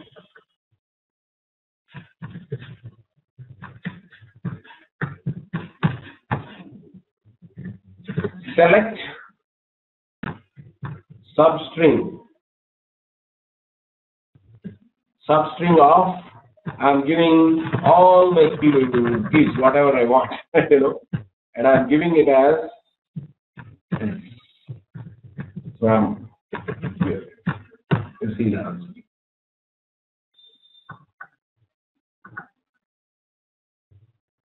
Let me, adjust the screen there. So what does this mean? From second character. To extract a part of the string. Yes. From second character, it is trying to, show you the data. So what does this mean? Substring of this, comma 2. Is it right? Whatever the answer it has given. So let me, give it a name so that it is easy. Substring. So then we can give also another number after 2 for where the place to be extracted. You're perfect, my friend. Yes, 5. You see here, what he said is, you can give. See, if I just give it as a 2, then it is trying to give it wherever wherever the character starts. It is trying to give from the second number of that character, but you are telling that this particular character can be repeated 10 number of times. So we are telling it if it is being repeated for the 5th time here. This is given if at all you wanted to find out typographical errors. If at all you try to see in a paragraph whether a name is occurring for 10 times, you can use a substring and find out wherever the name is being used. You can give 2, 2. You see here? But I'm going to ask you about in-string. Be prepared. So if substring is like this, what is an in-string? You see here? It is giving 2 characters from the second character. Whereas this one is giving 5 characters from the second character. You see here? So you can give a starting point and an ending point. That is what is a substring. So pattern Alright. also will work in the same function? Pattern, match pattern. Yeah. Match pattern is again a different function. Oh, okay. So match pattern, we are going to see it as in-string. You see here. Instead of substring, if I make it as in-string, INSTR, then if I execute it, what will happen now? You have to give the pattern. Correct. So I will give it as AF. You see here. So it is giving you the placeholder. Where is this particular pattern, available? It is trying to give you this particular place. AF is available in the 7th character. So my friend Satya, can you refresh my mind how to use an in-string? Character 1, character 2, N, M. What does it mean? Here, character 1 is we are giving the string, and character 2 is the what the character we want to search. Perfect. So in-string will give you the place of the particular pattern. It is not going to give you the string itself. So in general, I use the combination of in-string and substring, to get a perfect pattern. So instead of here, you can also give a substring inside it. So let me give it like this. You can also give it like this. You can entirely copy this particular. Let me see if I can copy it. I cannot select it, most probably. Is anyone there good at DOS prompt or? Okay, let us use the buffer. Anyhow, it's going to fail, and I say ed. So it comes into the buffer. It makes our life easier, my friends. You see here, substring of entire of this, and I'm giving comma in string. So will this work? Is the question. What does this mean?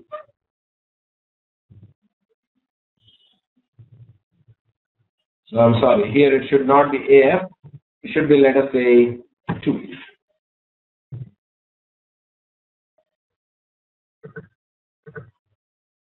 I think I better take an instead of ABCD, I better take a name.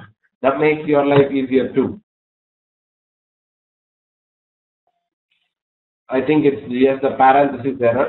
So let us write it one more time. So instead of this ABCDFGH, let us do it our own name, guys. That makes it easier. I wanted to find out how many A's are there in Ganesh Vatula. How do I do it? Let us start in that way so that it's easy. Let's not worry about this ABCD, which is not a good way. So my question is here. My question on the table is, I wanted to find out number of A's in Ganesh Vatula. How do I do it?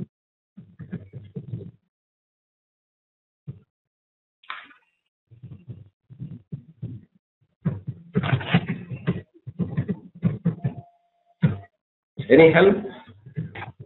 So it's INSTR. Okay. INSTR. And after the name, Comma, you can put the A. pattern A. Comma A. All right. Yeah. And then place from where we have to search is 1. I will give it 1. Yeah. So what will this do? It has given me only one place. Because Ganesh, but I want all of them. All of them, then we need to give the value from 3, A comma 3. Okay, let us see if it gives. No, it's not a comma 3. It's 8. And from the third I place, mean, it it is is starting the from third character. starting from the third character, and the place is 8th place. BA.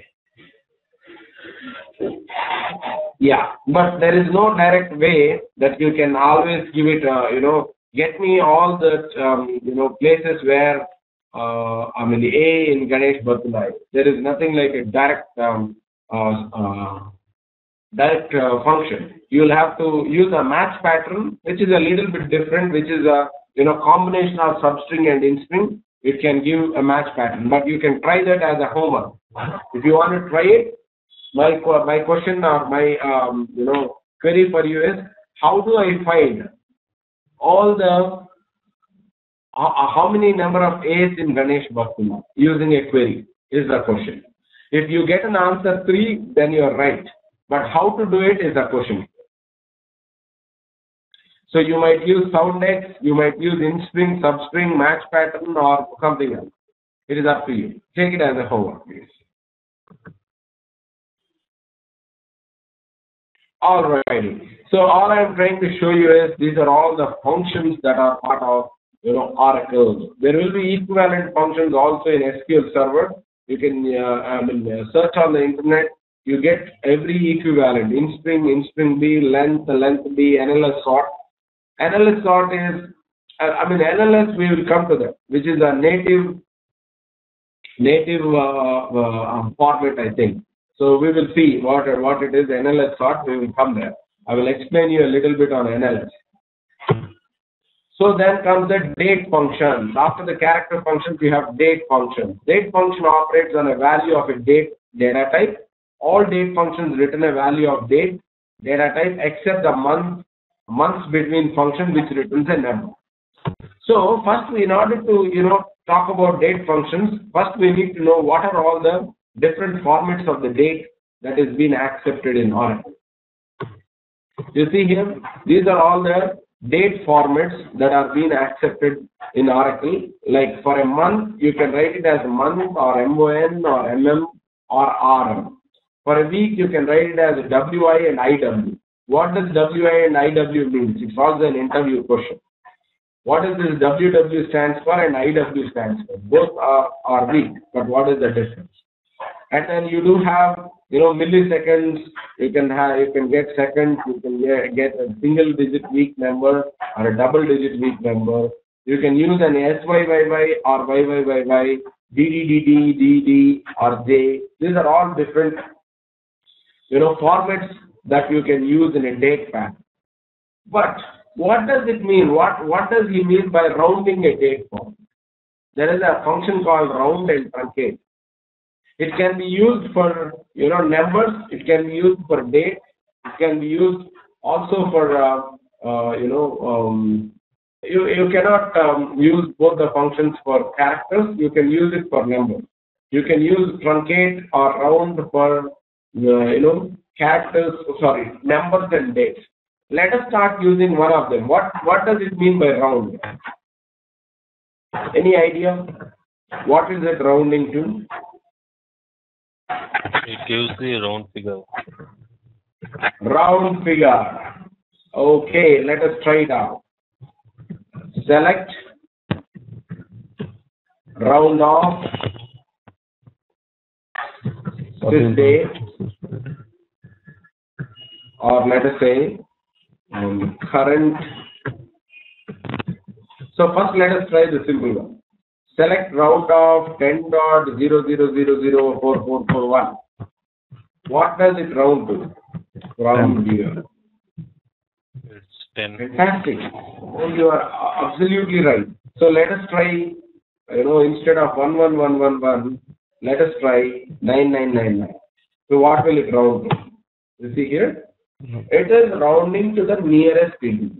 Anything after 5. For example, I don't need to give 9. If I give 10.4.2, you see here, it is rounding to 10. If I am giving at least starting point as 5, you see here, it rounds to 11. Alright, that is a round function. How can we use the same thing in date?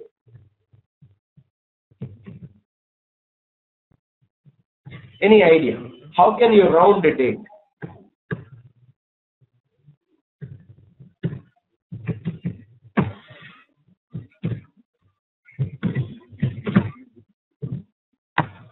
Whether I round it or if I don't round it, I get the same answer per day. Is it not? You see. So how can you use the round function per day?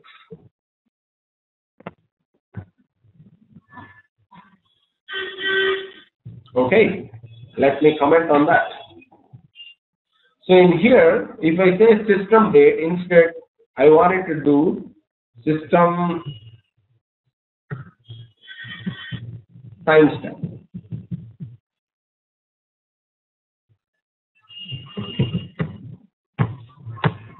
Okay, there is no system timestamp, it's current timestamp.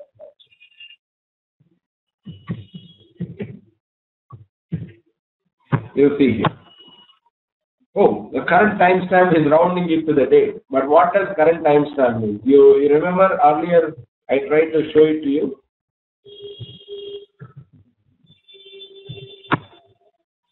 This entire 11th May 2013, 9 hours, 9th hour 58 minutes and 53 seconds with 43,800 milliseconds in this PM. Which is IST, is being converted directly as 12th May 13. What does it mean? It is same as numbers. If it is more than 0.5, it is rounding it to the nearest integer. So now it is nearer to May 12 because it's already 9:58 p.m. according to the time that we have put in this particular calendar because the server is in US time zone, I think. So it is showing it as US, I think, PST time zone. So it is showing it as 9:58. You see that? So it is rounding it as May 12 because it is almost going to complete May 11th in 2 hours. So it's like that. So it can round. It can round the full date or it can round the full number.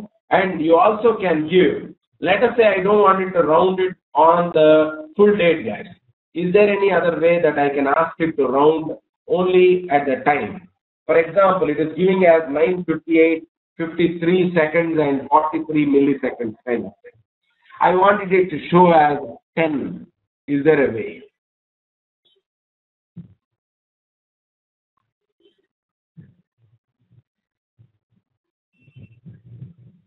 Let us try it out.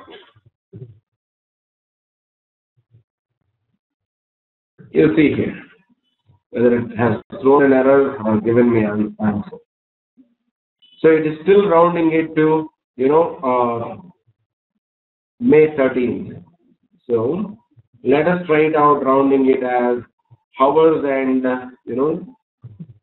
seconds, hours and minutes. Sorry. Error because it doesn't take that format. So let me do a clear screen.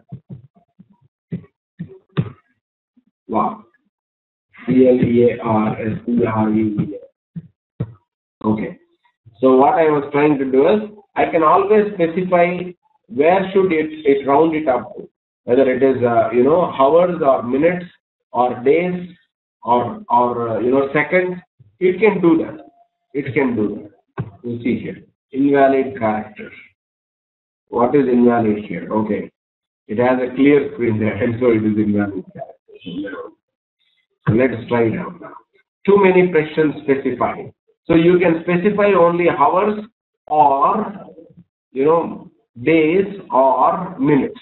It can round up to one of them. Like I can give an MI. You see here. So it still gives 11th May 13th. So whether it is rounded to minutes or hours, it's giving the you can actually look at it. It gave 11th May, whereas without giving where it has to round, it was giving 12th May, isn't it? You see here, 12th May. That is the difference. You can ask it to round at what point. So that is a flexibility that you have These are all being used in application programming. In front end, if at all, you wanted to change a date format or you wanted to assume, if it is interest rate, there is no rounding permitted. If it is 5.4567%, which means it has to be taken as the same way. You can't round and say, okay, 5.456%, let it round to 5.5 or 5, you'll be at a huge loss, So you can always specify until what number or what digit it has to, round it up. What about truncate, guys? Now we have to try the second one, truncate. What is it going to truncate? Select trunk of 10 dot some big number from here. Any guess on what would be the answer?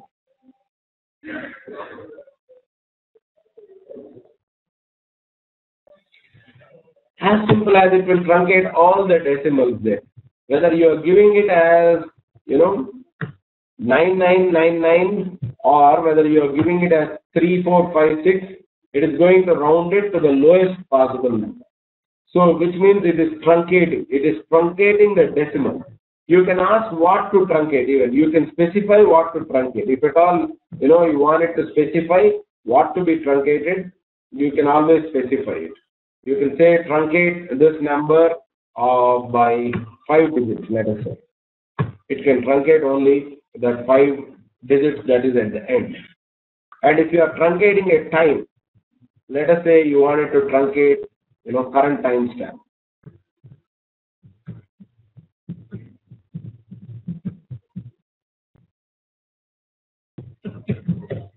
You see here, any guess on what will happen now?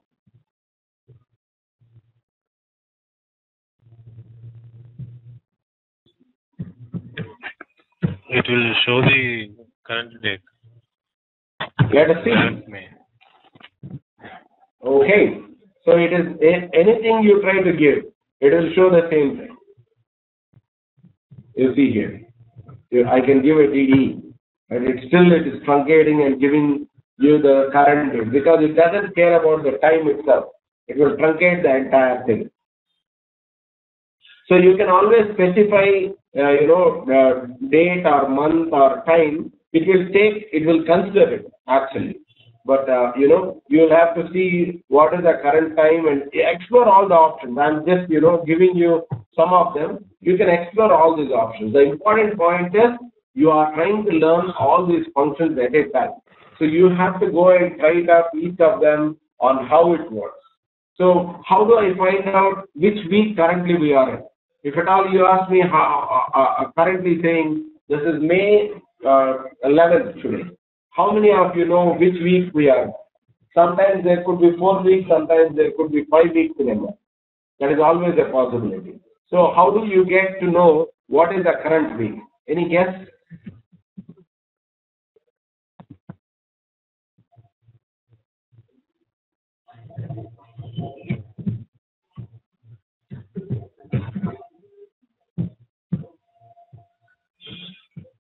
Will this give me an answer?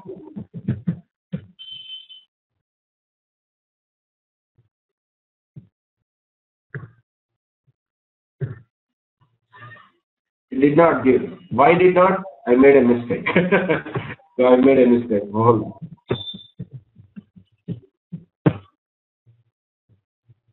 I have put it as a 2 date. It should be 2 cap. You see here. It is giving me this is second week. If I say system date plus 7, gives me it as third week. If I say system date plus 10, you see here, it still gives us third week. Until I make it as plus 14, it will be in the week 3. How about if I give IW? What does it mean? You see, it is giving us 21st. What does it mean, guys? Any guess? Or if I give a WW, what does it mean? Any guess? It is adding the number of days. Present date is 11%. Okay, let me take out the number of days here. You don't need to worry about what is that number of those. That was my mistake. So here, any guess? WW, IW, what is it giving? How can you call it as the 19th week? 19th week of the year. Perfect. That is the 19th week of the year. What does IW mean? Then WW is 19 and also IW is 19. Maybe work week. Yeah, it's not like that. I think it's both the same. Both might not be same sometimes because IW is international. Oh, okay. International, looking at the fiscal calendar, that is kind of a setting in the Oracle. If you set it up, your fiscal calendar, it will give you the fiscal week instead of, the regular week. So that is very specific in application programming. You might require it. I exactly don't remember, IW, what is the difference exact between IW and WW, but there is there is a difference. It is how you configure it in your database. It can give you international week or locally what is the week. It's like that. So if it is IW, it takes some other standard time. If it is WW, it takes local standard time. It's like that. It's more or less like that. So there is always a difference between WW and IW. You can explore all those options. But this is all you have in the date functions. You see here. You can use rounding or you can use to extract a part of the date. There is hour 24, which means it can show you in 24 hours or it can show you in 12 hours. Both are possible. You have to give it the format saying 12 hours or 24 hours. It displays the time in the same form. So conversion functions. The very important thing we need to learn is conversion functions because these you use in every day. Every day when you write a SQL statement, you need a 2 dates, you need a 2 characters. 100% they are required. And some of them are 2 number, 2 decimal, hexa to raw to hexa, row ID to character are also being used. The very important thing I would like to talk a little bit about row ID. How many of you have an idea about row ID? Might be none because you are all new to Oracle. Row ID is a unique identifier within Oracle for each record, which means if I say select row ID from EMP, what does it give? I can always say even row num, comma row ID. These are called as, pseudo, not pseudo, what is it? System variables or pseudo columns. These are called as pseudo columns in Oracle. So you look at it. Row ID is given as AAQ plus JAAE 5A small c AAB, which means if you closely look at it, it is an hexadecimal number. It is a 16-digit number that has an unique information stored inside a database. You might be storing millions of records, billions of records. They will all have a unique identifier inside the database. That is called as a row ID. Then what does a row number mean? Can anyone tell what is a row number? Right now you have visually both of them, row number and row. It's kind of a key for that record, unique identifier. Not really. So you'll see here. Row number is only for display purposes. Whether you are displaying from department table or employee table, a row number is a sequential number. Because there are 4 records in department table, it is giving 1, 2, 3, 4. Whereas a row number in employee table, there are about 20 records, so it gives 1 to 2. Whereas a row ID is unique. You cannot have the same row ID in EMP table and same row ID in department table. Not in any of the tables. The entire data dictionary of Oracle will have a unique identifier, that is row ID, which is very important actually. You can do magic with the row ID. You have to use row ID in order to delete duplicates. So row ID is the unique qualifier for that particular record. I mean, it's done. Universal qualifier for a record. Okay. So it is similar to the universal unique identifier, because UID is something called as, they'll also call as GUID. It might be in the application world they will call it as GUID. GUID is graphical or universal identifier, universal unique identifier. In the same way, within Oracle, row ID is an universal unique identifier within the Oracle data. All right. So that is very important for you to know about row ID, because you always have to use this row ID for several transactions that are happening. So you might ask me, what is the maximum number of the row ID that can be given? You do it a math. If it is 16 digits, how many big? How big the number you can form with a 16 digit is the maximum number of records that you can enter into Oracle database. From 11G, they have actually improved. If you go and query the same way in 10G, you will not see a plus symbol in between. Recently, they have, increased even the size of the internal memory number that it can store. So that is the reason you are seeing a kind of a plus symbol, which means they have brought in several other characters. Earlier, it used to be only the 26 alphabet, the 26 characters in an alphabet. Now it is more than that. So Oracle can store like maybe say few billions of records in it. That is the capacity of Oracle. And Teradata is also being one of the very powerful databases, can store even more data than Oracle. It can store 100 times more than Oracle, because they have their own way of storing the data, not as Oracle. And Teradata is mostly used in data warehousing. If at all you have millions and billions of records, the best database to use is Teradata. All right, these are the functions. So if you ask me what is the equivalent of the same functions in SQL Server, instead of toChar you have something called convert. Instead of toDate you have something called as cast, C-A-S-T, not C-A-S-T-E. No, it is C-A-S-T.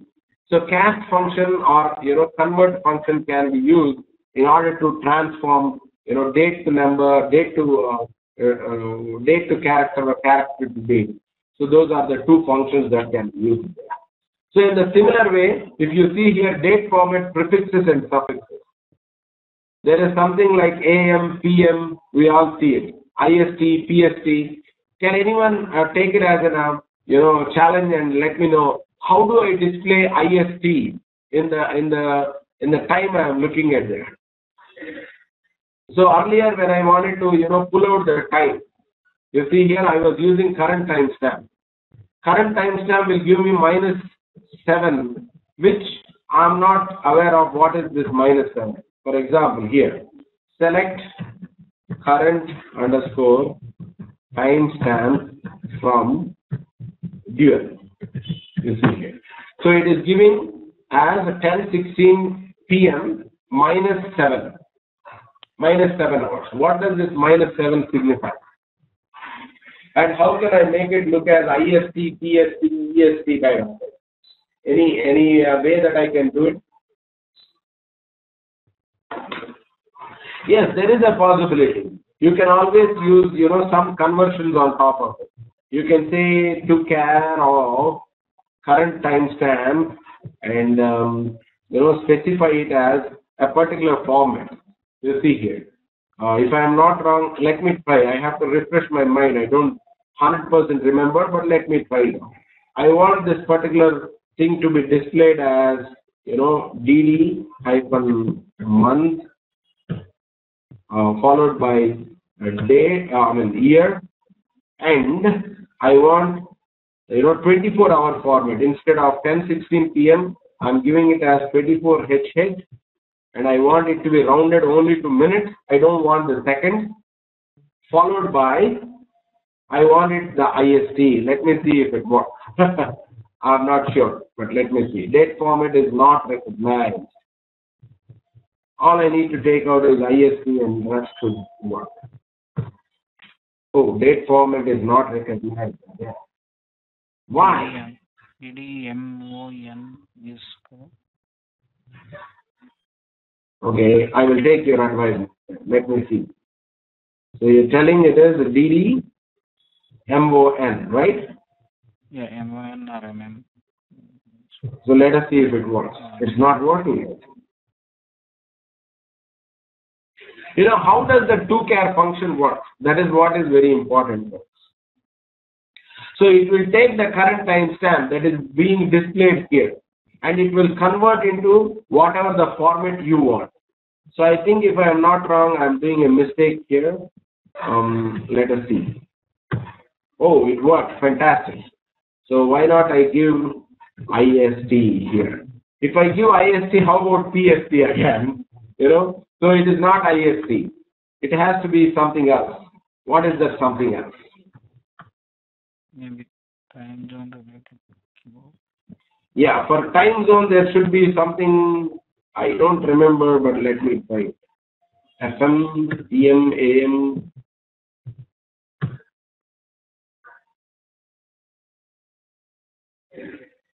Let me look at the directory that I have and see if there is something that I could, format, extract, fill mode. This is a prefix, this is suffix. TH and SP spelled out number 4, you can always make it spell it out. Between AM, PM, it can say mean standard time or IST. We can try that out. SP we can try it or TH we can try it and let us see if it works. So how do I get it? Whether it is -7 hours is PST or IST or EST. There is a way. There is a way. It is only I don't remember. Let us try with SP. Let us see if it could spell it out.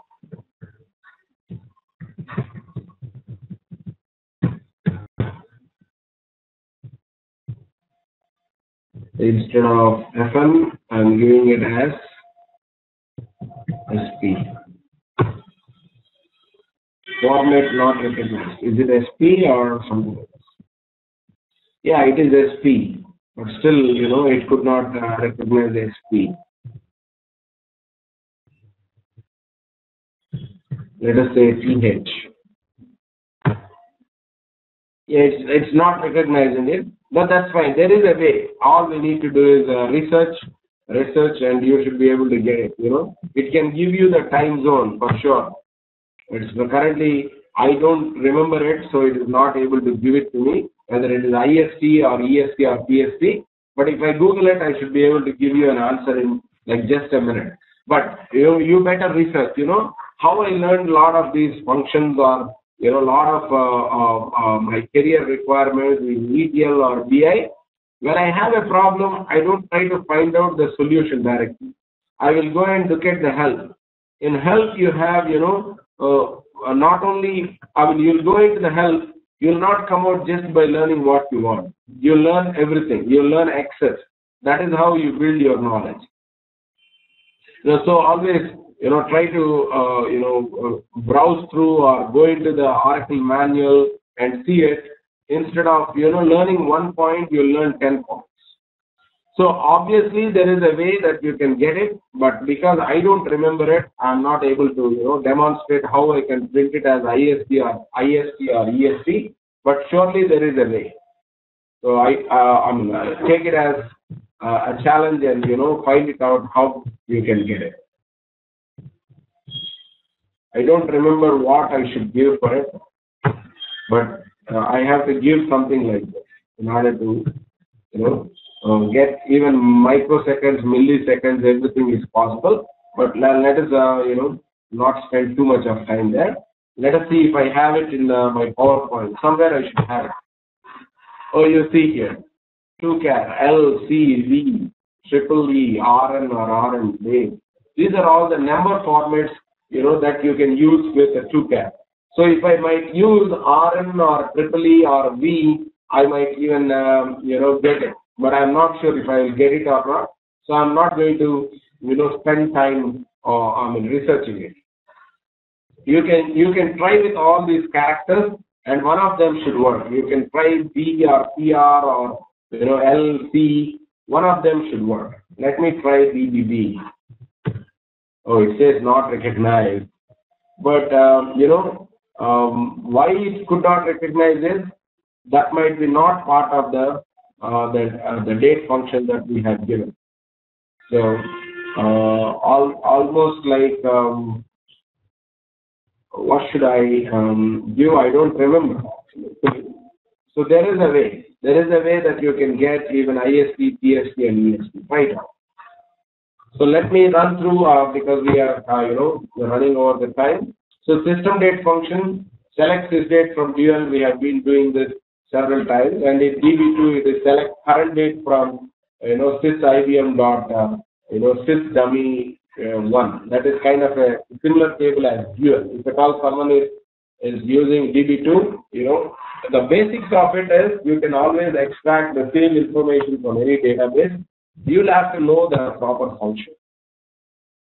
So you can always, you see here, use the date functions. You do an subtraction or addition to the date. It is permitted. That is what you can see here, a plus or a minus, or you can change the format. Everything is possible if you use a 2-char. 2-char of whatever the system date you give, whatever the format you want it to be displaying, it can display. If you want a 2-date, which means you pass it a character and it displays in the default system date. Let me show you that one important. For example, you have a date. So select 2_date, because a lot of people get confused with 2-date and 2-char. So I'm trying to show it one time.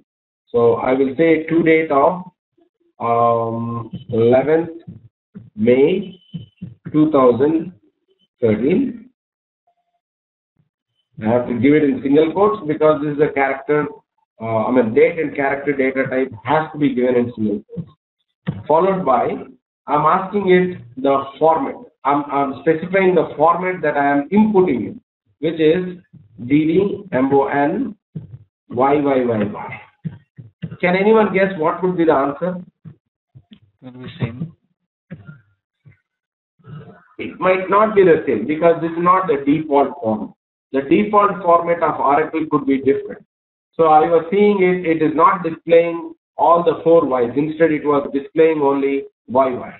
So you see here, 11th May 13 is the default format that Oracle is giving it to me. That is internally being stored in Oracle in the same format, so it is giving it. For example, if not, May, or let us say, I wanted to give it as 05. Instead of 2013, I wanted to give it as just 13. All I am trying to do is change the particular place code, not a valid month. Okay, why it says not a valid month is you have to give it as MM. You see here, 11th May 13. Though you are giving it as a 05, it converts it into the system default format and prints it.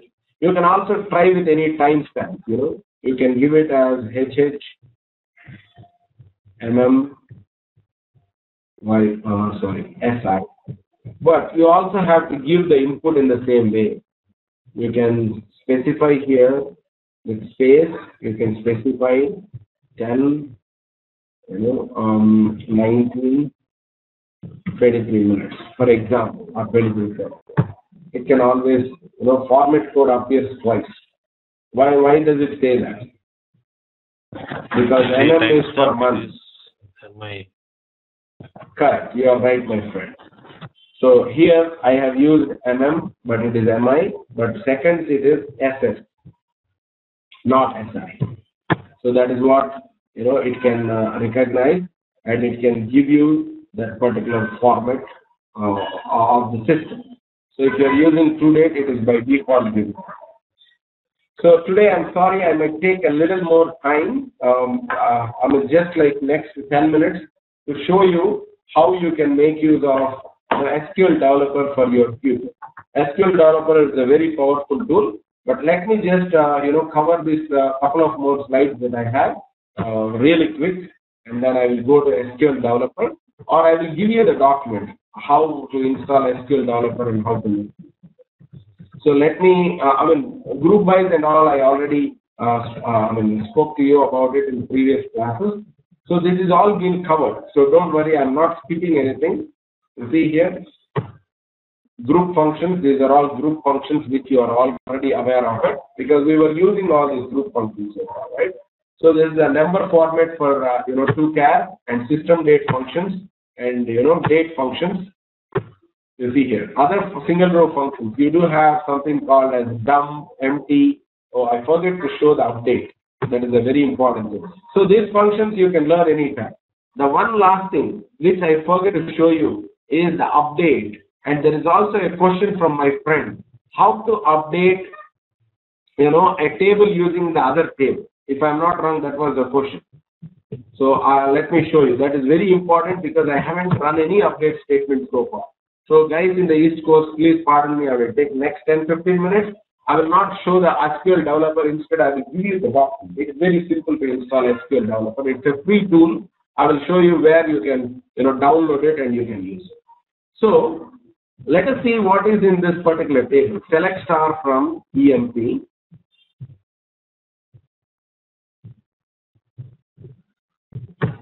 You see here, there are departments, and for two of them, there is no department, which means where DEPT number is no. You see here, these two records, the employees 4444 and 4454 does not belong to any department. But later on, I decided them to put it in the promotions department. So they are, or we can call it as Ombuds department. So I wanted to update it that they belong to department 50. How do I do that is the first question. So I can write a simple update statement. Update EMP set DEPT number is equal to 50. I'm just giving a number there. DEPT number is equal to 50, where DEPT number is now. This will update those two departments with the number 50. You see, integrity constraint. You see, yesterday we were thinking that integrity is not working. It is working now. So because there is no department 50 department table, it is not allowed. But there is 40. 40 is operation. So let me try. So two rows updated. Select star from EMP. Perfect. Oh, you see, select 8 from EMP. That is always a mistake. I do not hold the, the key properly. You see here. So now what I'm going to do is, my friend asked me a question. Can I update a table using the other table? Is there a way? So right now I have updated only, a particular table with the value I want. But he wants me to compare between two tables and do the update. For example, I wanted to, set up, how do I put it? Okay. I wanted to add an, department name as part of the employee table. Let me show you what I did. Select star from EMP. In this, you have only department number. Now I am altered table, add column, dname, add column, dname of 20 or 30, let us say. Dname, I think varchar of 30, which means I am adding a column. Add alter table EMP, add column dname varchar of 30. Let me see if this is the right syntax. Invalid identifier. So I don't need to specify it as a column. I will say just an add name. It gets added. Now, I don't want to individually go and update this table. Select star from EMP. You see here. I have to again set line 100. Set pages 100. I have given two comments and clear. Okay. Now, if I select star from EMP, you see here. This particular table does not have the department name. Department name is empty. I wanted to update the department name by using the department table. How can I do it is the question.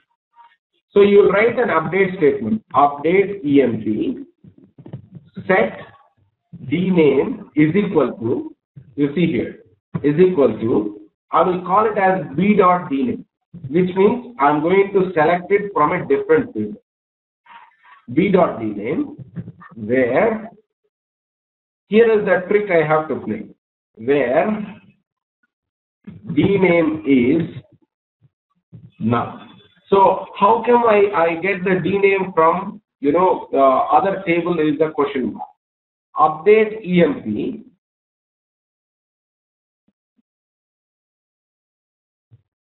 I'm giving it an alias name as EMPA. Set dname is equal to b.dname, where you can always write it, a query here. Dname is equal to, or d number actually, or DEPT number is equal to, you can say select star or select dname, or sorry, DEPT number from DEPT. I'm calling it as B, and I'm giving a join condition. Join EMP A on A.DEPT number is equal to B.DEPT. I can write a query like this. It is permitted. I don't need to again give it here. Update so and so table. Set dname is equal to b.dname. Where department number is equal to so and so department number. Joined on these two is kind of a query I gave. I'm not sure if it is 100% syntactically right or not, but let us find. So it could not identify, dname, b.dname. So I would have made a mistake. So in here, I have to make a change. Update EMP, set dname is equal to b.dname, where department number is equal to, I'm selecting a department number, which means I'm giving a one-to-one relationship to them. So it should work. It should work according to me, but still there is something wrong.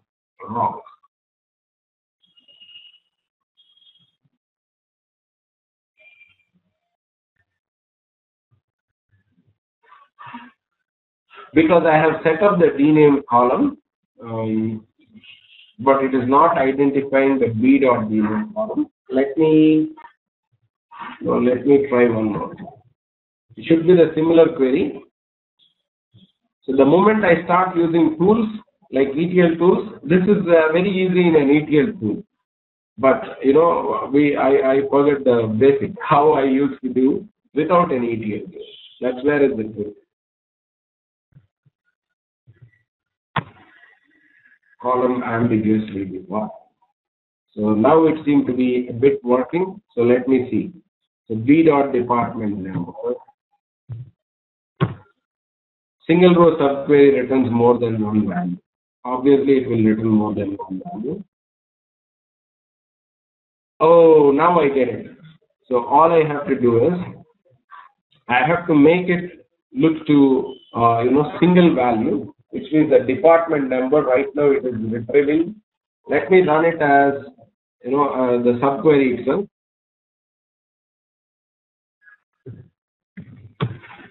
So if I take this particular subquery and run it, I will see what answer I am getting.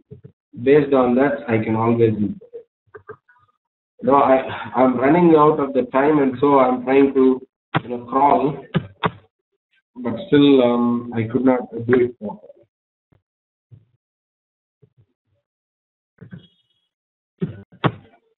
So these are the departments that it is getting from the employee table. Actually, I should get it from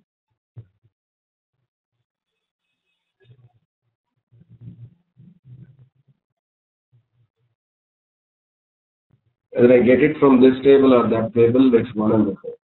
So this is the answer I am getting. But I need to also get the department name here. You see, I have to get a department name. So I'm thinking I'm making some mistake that I have to correct it. So give me just a couple of moments.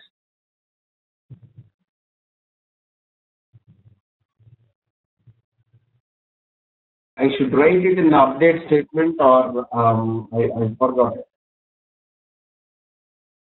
Okay, now I remember it. So let me try one more. So all I was trying to do is I was trying to update this one, but not like this. I should give it as update emp set dname is equal to select the dname. Now I got it. Select the dname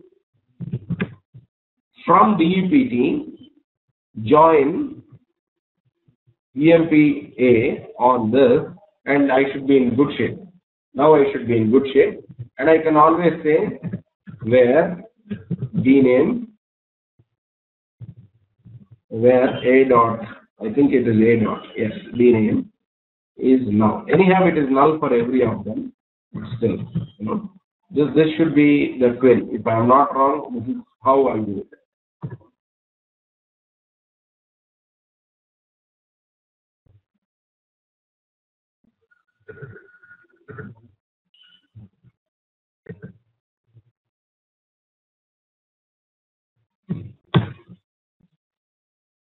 Okay, what is happening?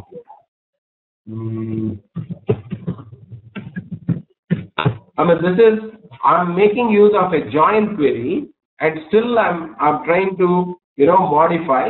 I don't see the query that I used.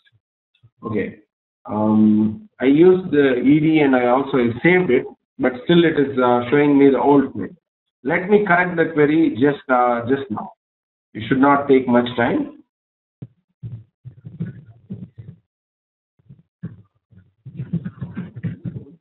b.dname from empa join DEPT B on a.DEPT number is equal to b.DEPT number. Yesterday my friend asked this question, so I'm trying to resolve it for him. He might face this in an interview, and so I'm trying to spend this time, but this is also very important for me. Let us try it. If it works, it works. Else, I'll take it up as a private question for you. Department number is in that. Is it? Okay. It's a spelling mistake here. DEPT. 0 rows updated, but still, the query is functioning. The query is functioning. I'm trying to update something. Okay, here I have given a wrong thing. It is a dname is now. I'm going to explain this query, guys. Don't worry about it. Now 100% all the 20 records will get updated. Again it did not. It did not. Something is still wrong.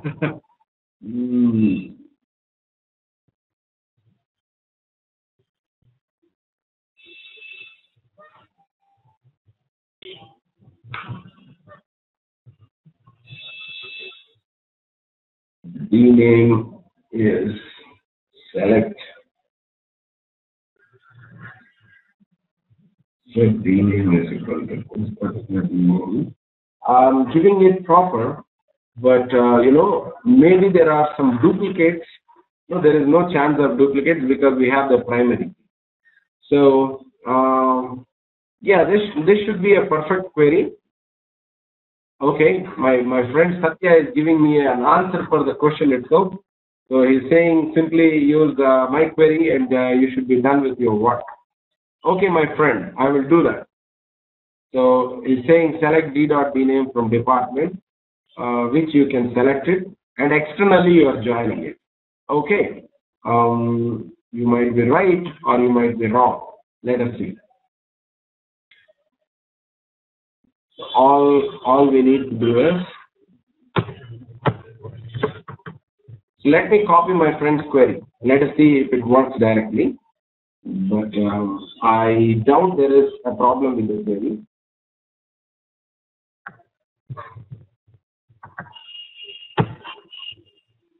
A friend gave me this particular query here.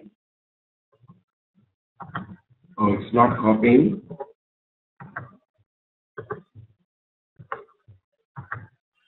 It's not copying. Let me write it. It says update EMP set rename equal to select d.rename from DBT where. So you know the answer and you are testing my skills. Is it Satya? That's fine. You can test my skills. No worries. I am also refreshing my own knowledge. Sir. I have a doubt on it. I'm not Okay, sure no about worries. it, sir. No, that's fine. So here, whatever you try to give it, I am using the same query, if I am not wrong, but it still says, let me debug. It still says it is wrong. The reason I say, I mean, you are using E dot, but you never gave it an alias name as E here. So I will give it an alias name. Still it says D dot department number is wrong. So see here, in this query, there is no logic because the D dot department number is externally being used and it did not have a reference of where this D comes from. But let us see. I can try to give it like this and see if it works. Still it says invalid identifier because the subquery can return a value, but it cannot be referenced internally. So whatever the query I have written is almost correct. It is just like it is returning, multiple values, whereas it should return a single value at a time. So I have to see how I can make it work. That's all we need to, focus on. The rest of the query seems to be right for me. So instead of, joining it internally, I can always select it internally, select b.dname from department on, no, I don't need to join it here. I need to join it externally, guys. That is the mistake I made. I realized it. So you see here, you can always do it like this and say where b.dept number is equal to a.dept number. I think I have to give it as, it should work according to me, but not sure. Always it was not working, right? So I might be just because I'm on the call and not focusing on something very important, so it is not happening.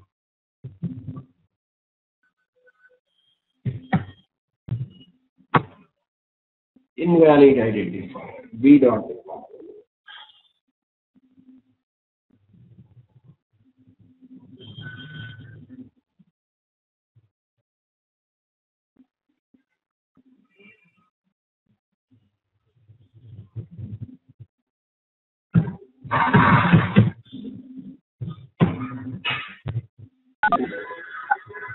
Okay, never mind. It is, taking a lot of time, so I don't want everyone to be, angry with me because we are running over the time.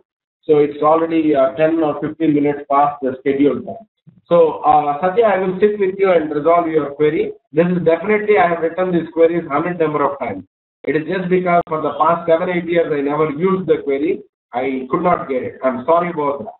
But it is not anything like a very tough query which I can resolve it just after the session. And along with any other PowerPoint that we are going to give you for the SQL developer, this will also be given. It should not really take too much of time. But somehow making a small mistake in some part of the query, so it's not working. But let me show you the other PPT which I'm going to send you just after the class. So this particular one is very friendly for you to make use of the SQL developer. I made this, but I still could not find time to run this particular one. Using SQL developer, you can freely download it at http://www.oracle.com, in which you have the products in which you can download the SQL developer, and make sure you have the JDK 1.5 installed, which means your Java has to be updated, else you can follow the same link given here to update your Java. And then all you need to is, give it a route where it can find that particular zip file, and you'll unzip it and you'll see SQLdeveloper.exe. So this particular one will be converted as a PDF and will be sent to you just after the class, so that it is user friendly for you to use the PL SQL developer or SQL developer. For people who does not like the core command prompt, they can use it. I can send it just after the class. I will complete converting it into PDF and then send it, and then only I will relax further. So any questions except that update? I could not demonstrate by using the other table how to update it, but I will send you the query right away after the class. Just bear with me. But thank you very much for joining this particular session. I enjoyed it myself teaching you people, and I am not sure how many of you enjoyed database. You can always send us an email, or I'm open right now. Even if at all you have some concern, you can let me know. If not, then we are in good shape. We can disperse, and people who wanted to attend for data warehousing can come back next week, and we will announce the timing depending upon number of participants we have. So we will close the registrations on Wednesday of the week, so that we have to announce for the people that are in the rest of the world that have to join the session.